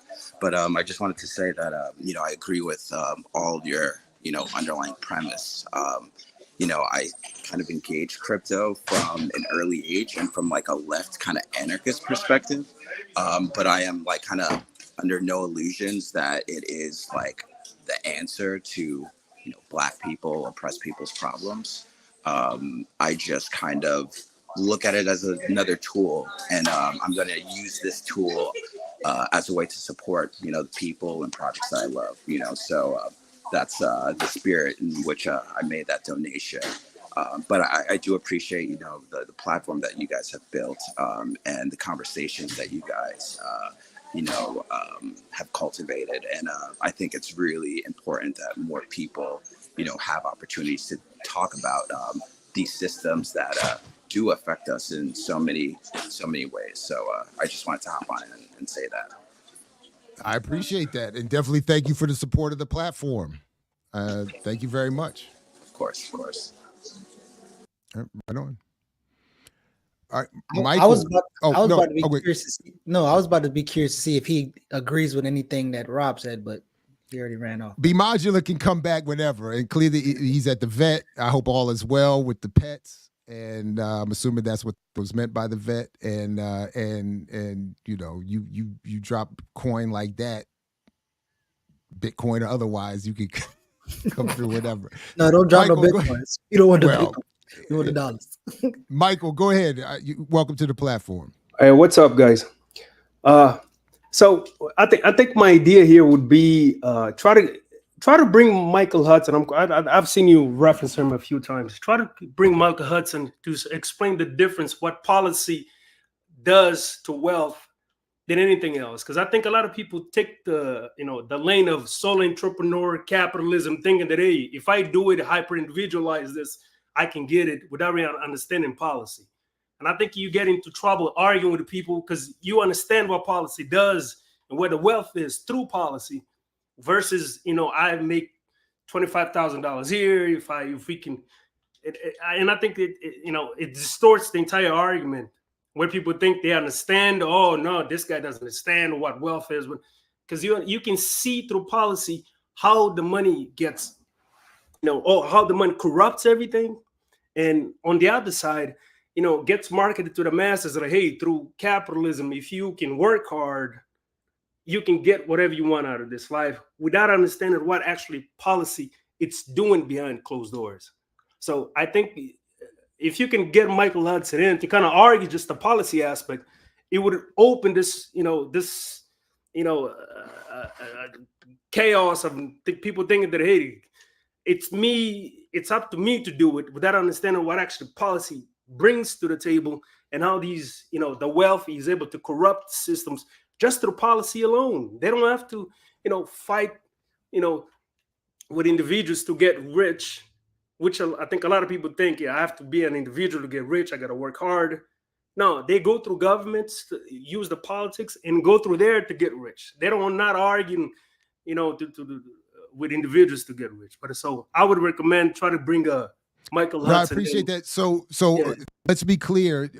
Similar to a couple things. First of all, I appreciate the comment, but one, I've reached out to Michael Hudson a couple of times, and whereas he hasn't said no like a few others, he's been polite, but he's busy. And what I suspect, and I'm speculating here, is that because he has his own podcast, he's on with Ben Norton so often, he's doing enough of what he thinks he needs to be doing. He doesn't need to be adding himself to this or other. But that's my impression. But to the point I was making earlier about Kalanji and Wise Intelligent, I'm not bothered if it's not a personal attack and you don't come here, but you go elsewhere and lay out your argument, because we can make use of it here. So a couple times I've done that with Hudson's work, directly referencing a video he's done, and I'm happy to do more of that. Or I just watch him on with Ben Norton or somewhere else, and then try to or read one of his books here or there and distill some of that through my own presentation. So that's so I think we can do more of that. I can because he says a lot of really important stuff to your point on his other podcast. I'm forgetting the woman's name that he partners with on that, but then with Ben, he's also there quite regularly, and then he also writes on his own blog quite regularly, and then he publishes a lot. So if we can't get him here directly, I'm good, because he says plenty, and we can make use of the work. And I think we can do more of that, because you're right. And then lastly, not only does he mention policy, but he's good by reminding everybody that right behind that policy is a gun. So, Hudson is always very clear on that as well. So, but I appreciate that. And thank you for coming through, Michael. Are you good? I'm good. All right. Take care, guys. Take care. No, thank you very much. I appreciate that. Thank you. All right, Geechee. Another Friday. Big shout out to the remixers and everybody coming through. Professor Howson and let them eat crypto. And Michael and Rob and everybody, thank you all for coming through. And did I miss anybody? Be Modular, of course. Yep. Thank you very much. So shout out to the chat, everybody in the chat. Thank y'all for coming through. Thank y'all for getting rid of some of those clown chatters. It's good stuff. Yeah, absolutely. All right. All right. So anything you want to announce or share real quick before we get out of here? No, we wrapping up with Black Power and Palestine, and I think we might be reading Tip of the Spear next. So everybody in the group been kind of recommending that. I think you've been hyping that up too. So, and I think my review's about to drop too. Oh, got some edits, and it's I'm happy with it. But the point of the review is read the book. You have to read the book. So that's really it right there. So shout out to Shirley too, always coming through with the love. Thank you, Shirley. Thank you. We had a good show. If Shirley like it, we good. Hey, we don't care about the rest there of it y'all. is. That's it. Let's end on a good note. Peace. If you're willing to fight for it, like Fred said, we're gonna get out of here on Shirley's good word. Peace, everybody. You got to earn your liberation.